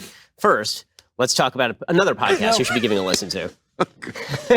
Nope, you're not going to sucker us. Alrighty, so let's talk about the Ukraine situation. So it seems to me that when it comes to Ukraine, not just seems to me, it's pretty obvious. There are no good options. When deterrence fails, there are no good options anymore. And the grave failure of the West was that we spent 30 years basically thinking that bad people are not bad people if we talk to them strong enough, and if we negotiate with them, or if we ignore them taking pieces of territory in Georgia under Bush or Crimea under Obama, if we just ignore it hard enough, then maybe it sort of goes away. And now deterrence has failed. And it seems like the world order is radically reshifting. Like the United States, we seem to treat this as almost a natural disaster, like a thing happening far away. But in Europe, they're treating this as an epic shifting event.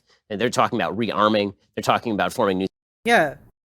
They're talking about aligning themselves more strongly with the United States to prevent Russia from invading their countries, which is a perfectly fine thing, in my opinion.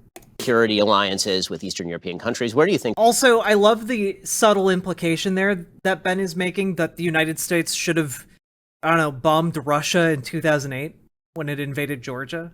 This ends up? I think this is actually turning out to be, obviously what's going on for the people of Ukraine is horrible right now, but I think in the long run, I think it's going to be a good thing because, first of all, Putin is being shown to be way less strong than we thought he was. This is, I don't know what the opposite of blitzkrieg is.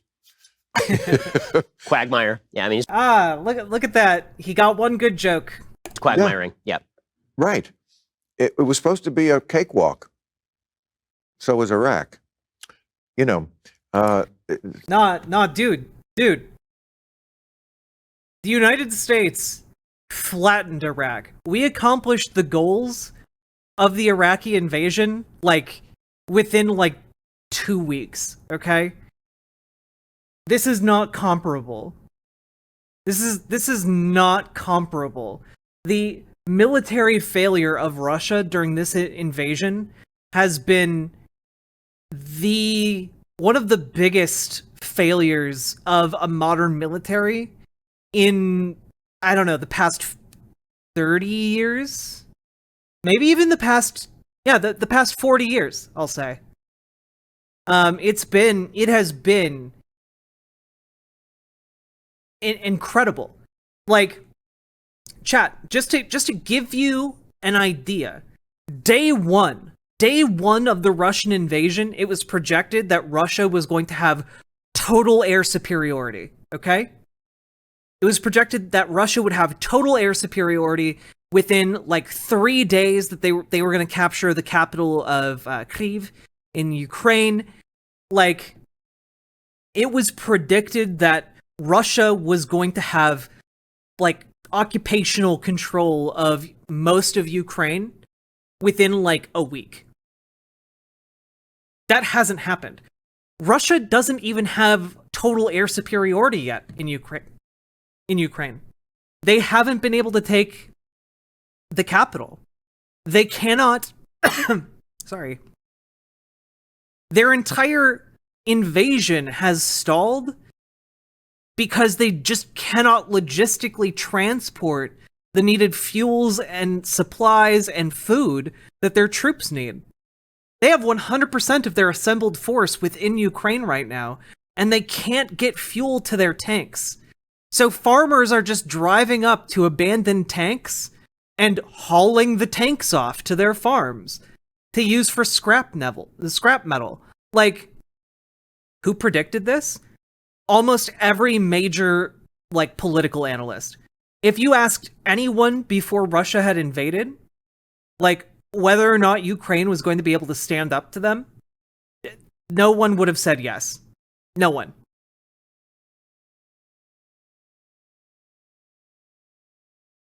Of course, they haven't taken the capital. It's been 3 weeks. They were planning on taking the capital in 3 days, crad babes. Like the entire plan of the invasion of Ukraine was that they would be overwhelmingly welcomed into the country and that they would have minimal resistance and would be able to just take the capital almost instantly. Like the colossal failure of Russia is pretty insane, considering how outmanned, outgunned, and outsupplied the Ukrainians are. Yeah, they do not have comparable armies at all. Percentage of their assembled force, because an estimated 10% has been eliminated. Wow. Yeah. So it has been, this is probably one of the biggest military upsets of possibly our lifetimes. Definitely since Vietnam defeated the US, okay? Like, this is one of the biggest military upsets of all time.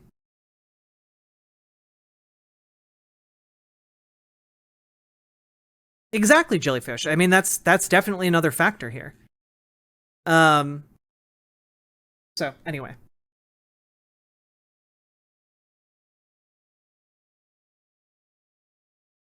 Outgunned, outmanned, outnumbered, outplanned. True. I'm so surprised that he actually did it, because it wasn't really necessary. Russia is asking China for supplies. I think China will probably send like emergency food. I can see Russia supplying like emergency food and stuff, but like just on another level, just to make it clear how fucked Russia is right now. They don't have dental implants anymore. In Russia, you can't get dental implants anymore because most of those were made abroad. So basically, the entire field of dentistry in Russia is dead. It is reduced to just pulling teeth. That's it. Same with like the prosthetics industry. If you have a leg missing or an arm missing, or a hand missing or something, you can't get an operable prosthetic because those are all made abroad. That like it is again, people will be talking about how sanctions are ineffective, they're not working. They are working. They are indeed working. There is a lot of pressure, and just real quick, I was going to show this later, and we'll get into more updates from Russia, Ukraine in a bit. We haven't been talking about it yet, but I mean we are seeing a lot of really interesting things happen, right? So, for example, here. On Russian state television, one of the employees of the network stepped in front of the camera with a sign that said, "No war, Russians against the war in Ukraine." Like people are taking major actions that risk major time in prison. I think that the punishment for like protesting now has been upped to like 15 years in prison. They can't find her. Last I heard, she was arrested by Russian authorities from Telegram. And yeah, people are getting pulled off camera just for talking to news crews on the street, and being arrested for merely opening their mouths and maybe saying something against Russia, the Russian government. People are not happy with the situation within Russia. This is not a popular conflict, and that is rolling over into the wider state of things. So that's just a short update from that. Good night, Jellyfish. So back to this shit show. I tried to explain one night on my show that I think a lot of this comes from he thinks he's the savior of the Russian people. I think when you get to that level where he's been in office, he's been in absolute power for 20 years, what is left? What's in the soul of a man?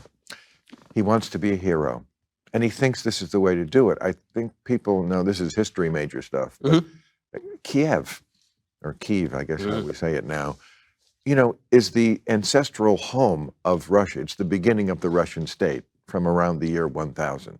I'm not saying that gives them a right to take it. It is a completely different nation now. It changed. It's not even part of Russia anymore. But that is, and I think that's what is in his mind, is I'm going to reclaim this. Yes, the Russian state moved to Moscow, but it's almost similar to the way Kosovo. I mean, when Milosevic started the Balkan Wars, it was all about, the year was 1989. It was the 600th anniversary. In that part of the world, that's like yesterday. That's so far into the way Americans think. But it was 1389. There's this battle in Kosovo, which again, not even part of Serbia anymore, but it was the ancestral home of Serbia, and we got to get it back. And this, I think, is what Putin wants. That is what he thinks in his mind. And what he's finding out is that not only do the Ukrainian people hate him for doing this, but the Russian people hate him for doing this. They're like, are you crazy? This is not the world we live in anymore. We're on TikTok now. We can see dogs getting shot and families being torn apart and things blown up. And we're a modern country, or trying to be one. Look at what are you doing? So I think it's just going to turn out horribly for Russia. The question I was going to ask you is, do you think it was the right thing to not only keep NATO going after the Soviet Union fell, but to encroach right up to Russia's borders? Because a lot of people don't. And yes. I don't. I actually do think that, I think that, here's the thing. If you are going to make overtures to a nation that they should try to join NATO and then not back it up, that's the worst thing you could do. So we took sort of the worst path with Ukraine. We were encouraging them, maybe you'll join NATO, maybe you won't join NATO. If you make an overture, maybe you'll... No, they had to want to join NATO. That's how it works. Thanks, Internet. Thank you for the follow. No, you have to go through a process to join NATO, and they did not go through the process. They were a prospective member, which does not grants them some training by NATO nations, but it does not grant them the full defensive pact, which is a rather involved process that usually takes a number of years. And so that leaves them in an incredibly vulnerable spot, because we're basically saying to them that you have to make overtures to us, and meanwhile Russia's on your eastern border, and so Russia's looking at that, going, "No, we're not going to do this at all." If you're going to make a move, make it strong. In other words, if you're going to have Ukraine join NATO, make Ukraine join NATO, and you make sure that they have the armaments necessary to defend themselves, and you have a mutual alliance pact. If you're an independent armed nation, by the way, right now, to me, the one long-lasting ramification of this that's incredibly dangerous. If you're a non-aligned nation right now, you don't have a mutual defense guarantee with either China or Russia or the United States, how fast are you looking for a nuclear weapon right now? I mean, you are looking like hell for a nuclear weapon right now, because you don't want to be in a conventional war with a major power. But that's not what I'm asking you. I'm asking you 30 years ago. Yes. 1991. Mm-hmm. Okay.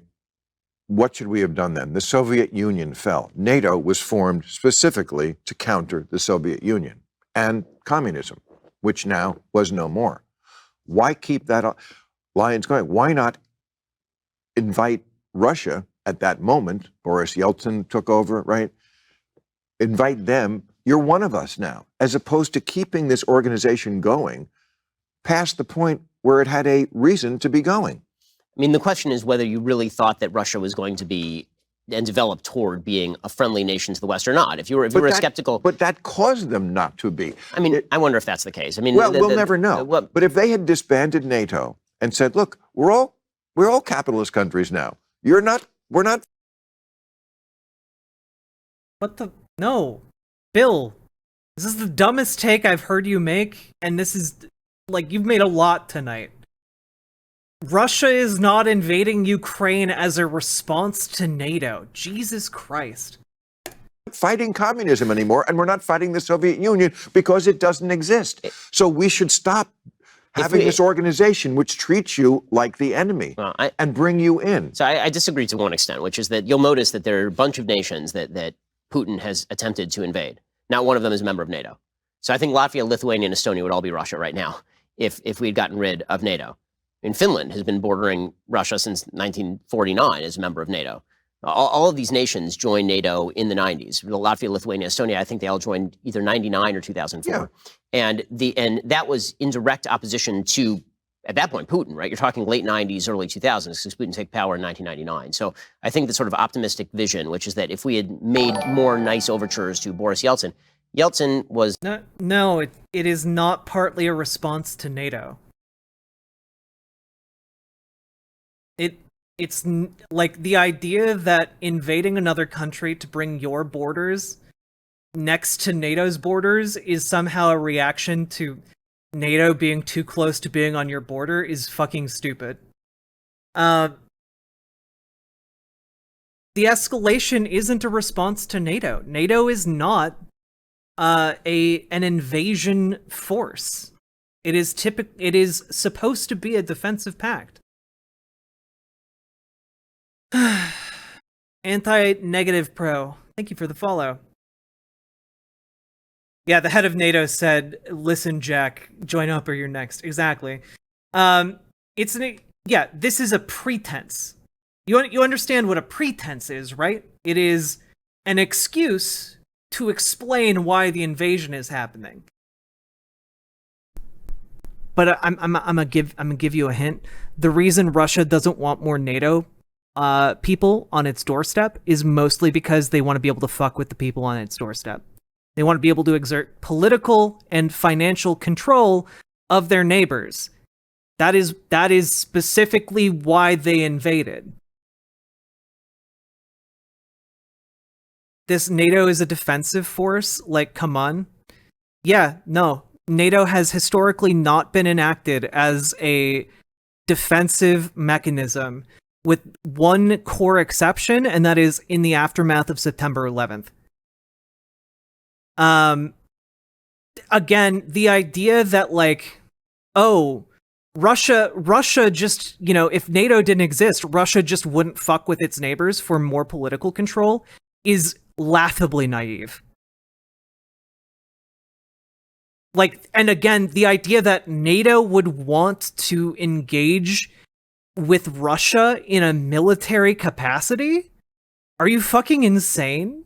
Do you think NATO wants to risk global nuclear war? Like, what the fuck are you on about? The idea that NATO would be an offensive force against Russia is... I don't know. It demonstrates the largest lack of geopolitical knowledge that I can possibly express.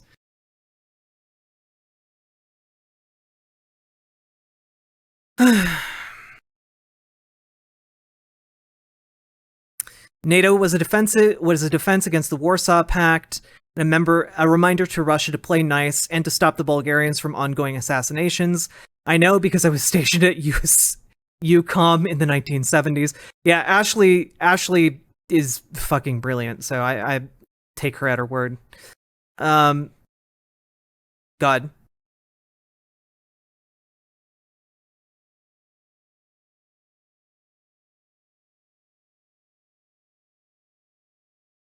Look, NATO wants to bomb Russia, and that they'll start a nuclear war to do it is fucking nonsense. My mom loves Bill Maher. What did he do now? He went on the Ben Shapiro show and basically came out as a conservative. NATO is an amalgamation of many different countries, and its goals vary from country to country. Just saying. Well, yeah, obviously, numerous countries have different goals in joining a defensive pact, but NATO is primarily a defensive pact agreement between multiple countries. That's primarily what it is. They don't have to. The US has managed to exert physical control on the world and maintain its hegemony for the last 80 years without starting a nuclear war. You can do a hell of a lot without actually declaring a war, Well, yeah, obviously. But you know what would happen if NATO bombed Russia, right? Like, again, the argument that, A, US economics don't primarily influence Russian economics is very naive. And B, the idea that NATO would be a invasionary force to Russia is fucking insane when Russia has the second largest stockpile of nuclear weapons on the planet. So, again, the idea that you think NATO would be a tool of hegemonic control in Russia is very interesting to me and very stupid. God. As if I don't spend almost every day talking about US imperialism on this fucking program. Jesus Christ. Why are you talking about NATO bombing Russia? You're saying that they're invading Russia, that Russia is invading Ukraine as a response to NATO. Which is fucking insane. Russia is invading Ukraine because they do not want to give up hegemonic control of their part of the planet. That's it. That is all it is. God. Also, the United States would still exert hegemonic control over the Western world without NATO, but there's a specific reason that NATO exists, and it's as a power block against other nuclear actors like Russia. That's specifically why it exists today. Yeah, again, doesn't need to be an invasion. Well, let's ask a question, Crad Babes. Which is more of an imperialist act of aggression? Exerting some sort of economic influence, or fucking invading a country with 250,000 soldiers and bombing the shit out of civilian centers? Which of those two things is more of an act of imperialist control? Jesus. Do you think the USA should have delivered the Polish jets? Frankly, the logistics behind that are pretty complicated and frankly not worth doing. So probably not. In order to transport said jets, you can't just fly them into the country because that would be considered an act of war. So you would have to disassemble the jets and then reassemble them in Ukraine, which is a very complicated thing to do. I say deliver the jets. I mean, it depends on how you deliver the jets, I suppose. As long as it's not pulling the United States into a war with Russia. You don't think NATO expansion to the Baltics has anything to do with this? Why do you think that the Baltics want to join NATO? Joining NATO is contingent on the country involved wanting to join the defensive pact. Why do you think they want to join a defensive pact against Russia when Russia is invading its neighbors? I wonder why.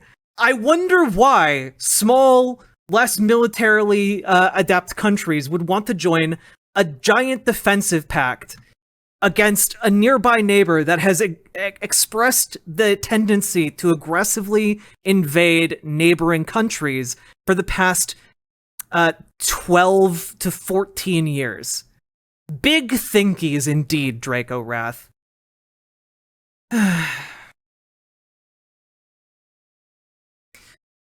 Look, honestly, as soon as Russia crossed into the Ukraine, I think the nukes should have flown. That's asinine as shit. What? Ukraine isn't part of a defensive pact, anti-negative pro. There is no diplomatic agreement between Ukraine and the United States to justify the launch of a thermonuclear war. You realize that the argument you're making is just like, yeah, we should just vaporize like 2 continents worth of the planet and render it uninhabitable for the next couple hundred years.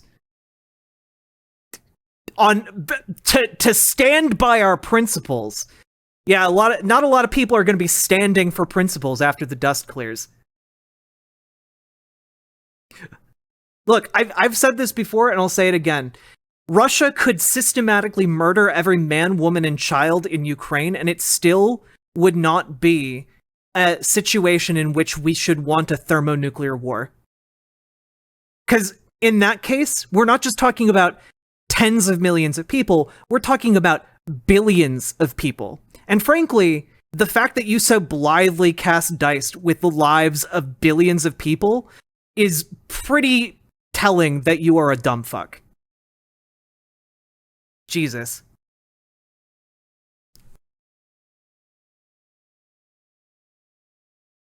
Oh, okay, laws cannot be enforced. What laws? What laws?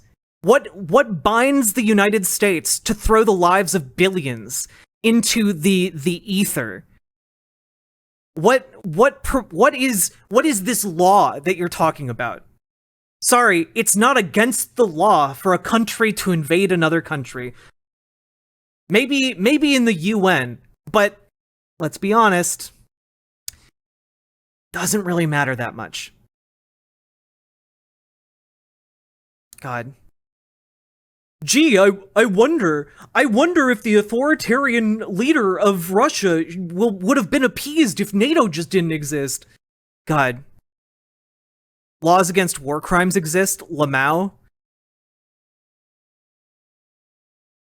You understand that by killing billions of people, by pressing the red button that would kill billions, you are the one perpetrating war crimes? Right? I think any sane person would recognize that firing nuclear weapons should almost by default be a war crime. We have to stand on something. Yeah, we do stand on something. The fucking defensive pact that we're signed to, called NATO, which Ukraine is not a part of. Sorry. That's not how it works. Like, I don't know what to tell you. Ukraine wasn't part of the defensive pact, which is why we're trying to avoid nuclear war. What about this? Do people not fucking care? I don't care about your piece of paper.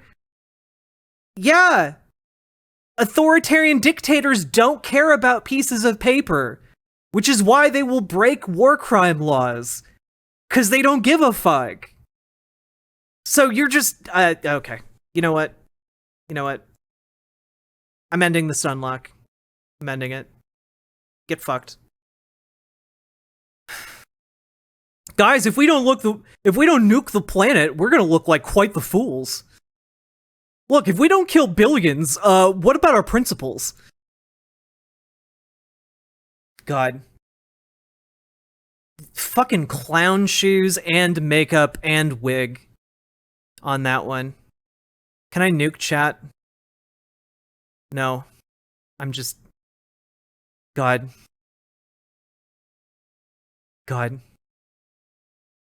Yeah.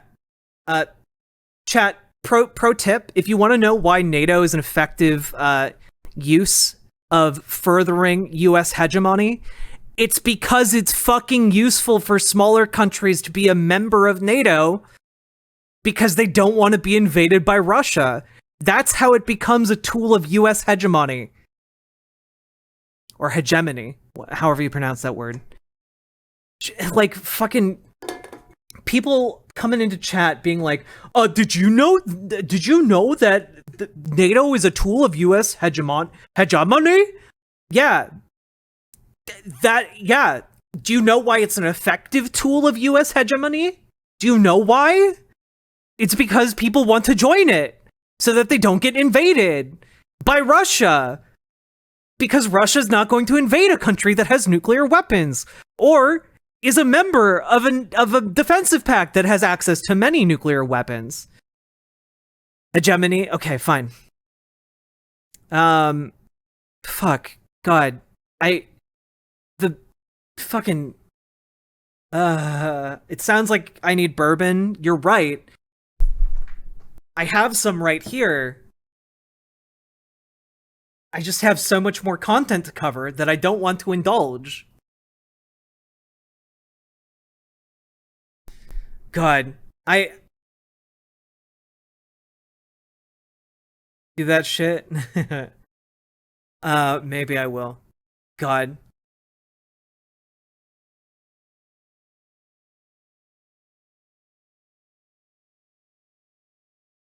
Sorry, I need just like, give me a minute. Give me a minute to cool down. Fuck.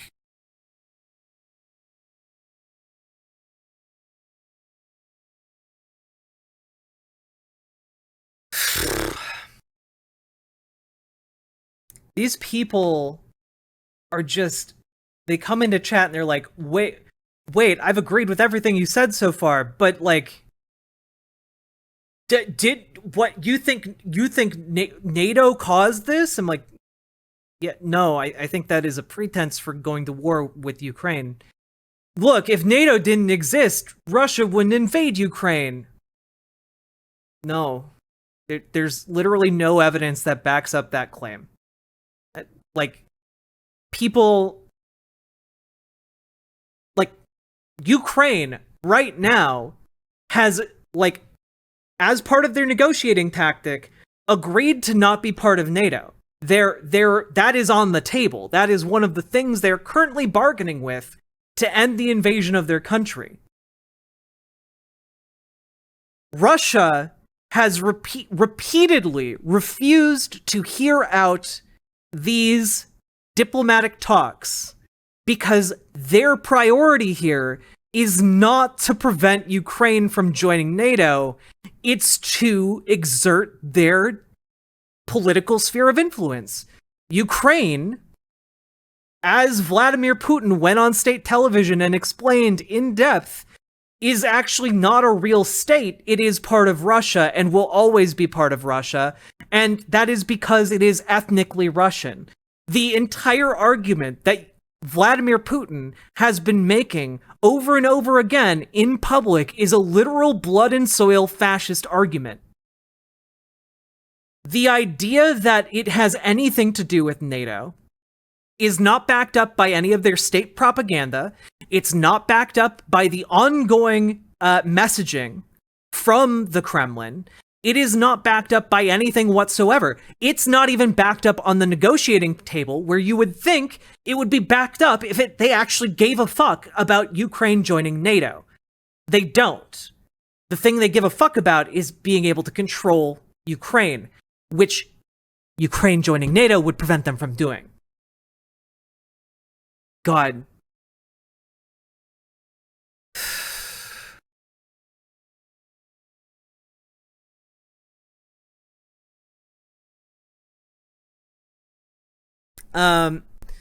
Let's see. It's a bit difficult to take NATO seriously when it claims it's desperately trying to avoid nuclear war as it's pumping arms into places they know. It is a huge provocation and escalation to do so. How is it an escalation to put soldiers and arms into defensive pact countries?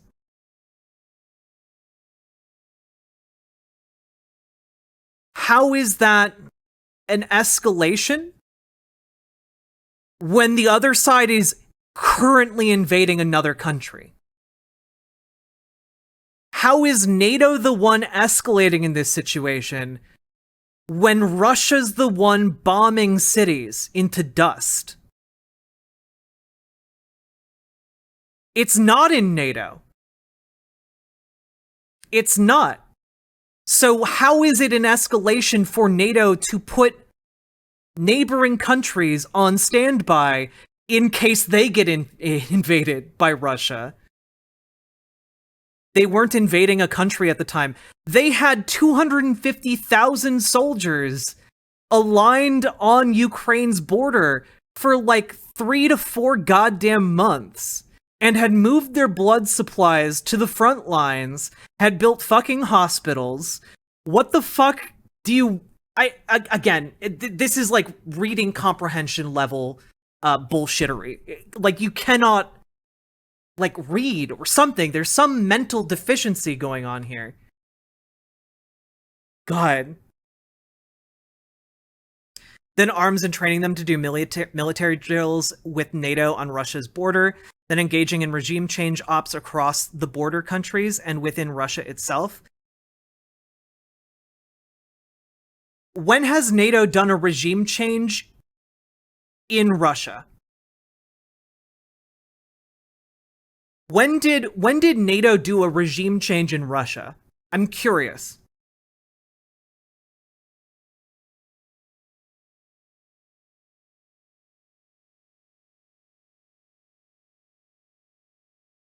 And when did I ever say that NATO was a good organization? We're talking about geopolitics. There are no good actors in geopolitics. Jesus. If you want a story with good guys and bad guys, go read a fucking fantasy novel. Go watch fucking Star Wars, okay? Don't spend your time wasting my brain power in chat. Oh, what? NATO would have come in and, like, done military training in a NATO country?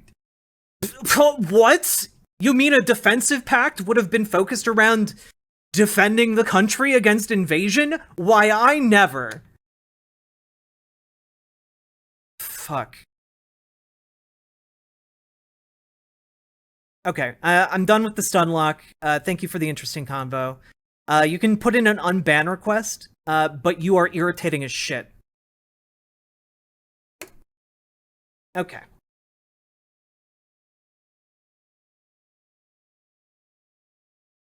And there we go. Peace has been restored, according to NATO hegemony. I should have told you before this. NATO actually cut me a giant check. It's big money. And I'm actually a member state of NATO now. So that ban was actually a NATO strike. I'm engaging in imperialism right now in my chat.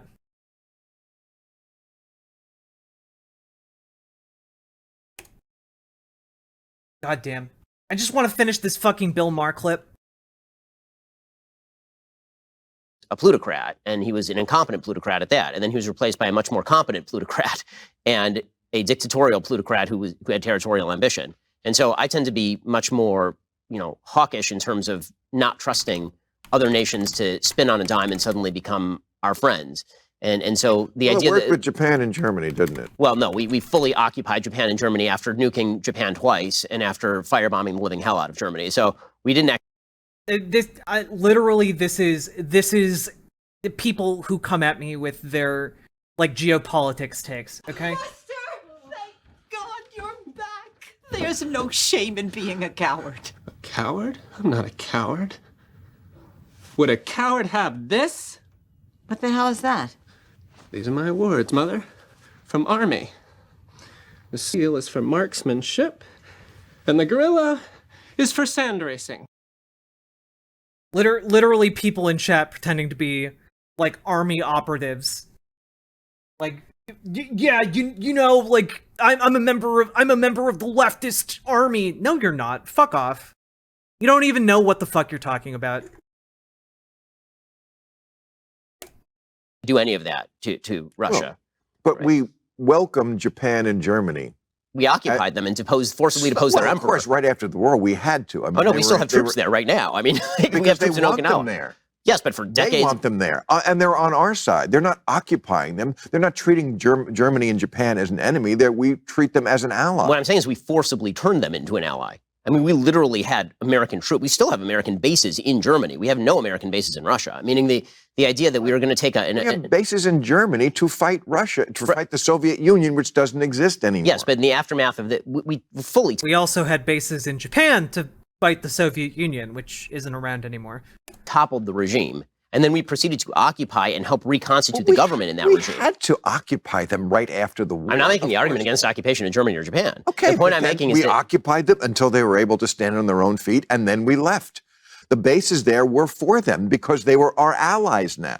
Well, I mean, we needed to keep the bases there also in order to encourage Japan, for example, not to go after nuclear weapons. The idea is we'll defend you so you don't have to defend yourself. We don't want you rearming militarily. Right? We built no, Japan has a self-defense force. What are you talking about, Ben? An entire European Union and EC. Yes. We also made in order to keep Germany down, right? That also made the emperor go on the radio and admit he wasn't a god. Right. So I mean, there's try to make that speech. There's a really good book by a woman whose name escapes me right now. It's called Secondhand Time, won the Nobel Prize a few years back, and it was an oral history of Russians talking about the Soviet Union post-Russia. So it's just her interviewing a bunch of people who are standing around in 2000 talking about what the Soviet Union was like. And there's one particular interview that's really striking where she's talking to an old Soviet who had been imprisoned, tortured in Lubyanka by the KGB, who'd had friends and family members shot by the KGB, and ended up, or the GRB at the time, and ended up GRU at the time, and ended up in World War II seeing a person who'd tortured him. And the person looked at him and said, "We're both Russian." And he says now, he says, "I don't understand the world I'm living in. My kids want Levi's and they want radios. Why can't we have that Russian greatness back?" And I think the biggest mistake the West makes generally, and this is true with Russia today, it's true with China as well, is that we tend to think that everybody wants the same things. Yeah, these people are like, yeah, Japan's our ally right now. Japan has been going steadily farther and farther right for like the last 15 years. They are actively trying to become militarized again. They are actively trying to pursue imperialist propaganda, or not propaganda, imperialist aims again. This is something that they are actively trying to do right now. They want material well-being. They want longer lives. They want their kids to go to good schools. On a fundamental level, unfortunately, I think that that's not always true. I think that there are a lot of people who want. George Orwell wrote this about Hitler in 1940. He said, one of the reasons Hitler's successful is because what Hitler realizes is something that we in the West don't, which is we say we want a washing machine and we want a nice radio. What Hitler understands is sometimes people want blood, struggle, toil, and tears. Yeah. And if they don't want that, then it takes them a while to realize that the cost of that is too high. And maybe that's what we're seeing right now in Ukraine. We can hope is that the Russian people are beginning to realize. The Russian people, by the way, 5 years ago were polled about Stalin, and 70% of whom said, "Good guy." That maybe they're starting to realize there are too many costs to this. He took. There have been multiple polls that show that Stalin is still held in fairly high esteem by a significant percentage of the population. Oh, Stalin. I thought you meant Putin. No, not Putin. Stalin. Yeah. And so yes, because strongman is built into the Russian culture. And I also would say this about the Russian people. You can't have communism for as long as they had it. And it's a little like being from a broken home and being abused as a child. Communism was so evil.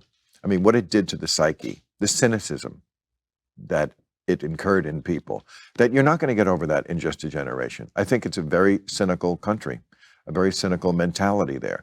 And, when I hear people nowadays, fact-free, talking about how, a lot of, if you look at Gen Z, it's like a lot of them think, oh, maybe communism, be good to give that another try.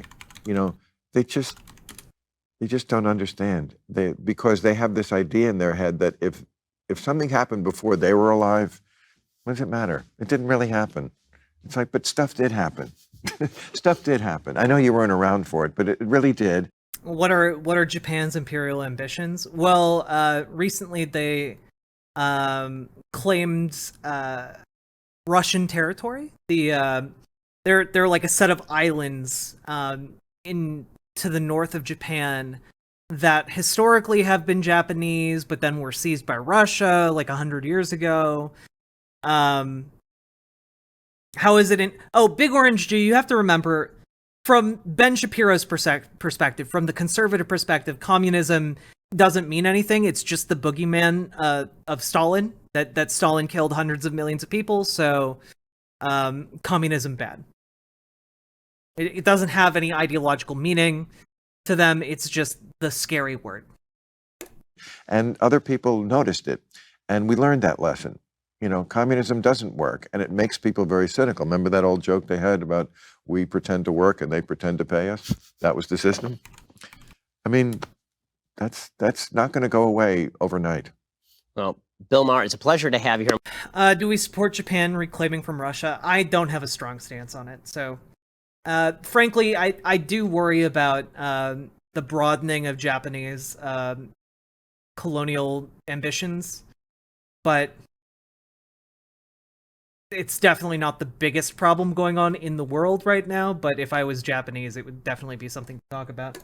You finally make it work. Yeah. And this is a blast. And we should definitely do this again soon. We'll do it again. And you come on Club Random, my podcast. I would love to do that. You need your own show on CNN or NBC? Hey, if they want to pay me money to be a socialist on television, I am more than happy to take it. And we'll have a whole different kind of discussion. Well, thanks so much for stopping by. Great to see you. Thank you, Ben. God. Anyway, in conclusion, fuck Bill Maher and I don't know, Bill Maher Shut the Fuck Up Challenge 2022. Let's make that a hashtag that trends.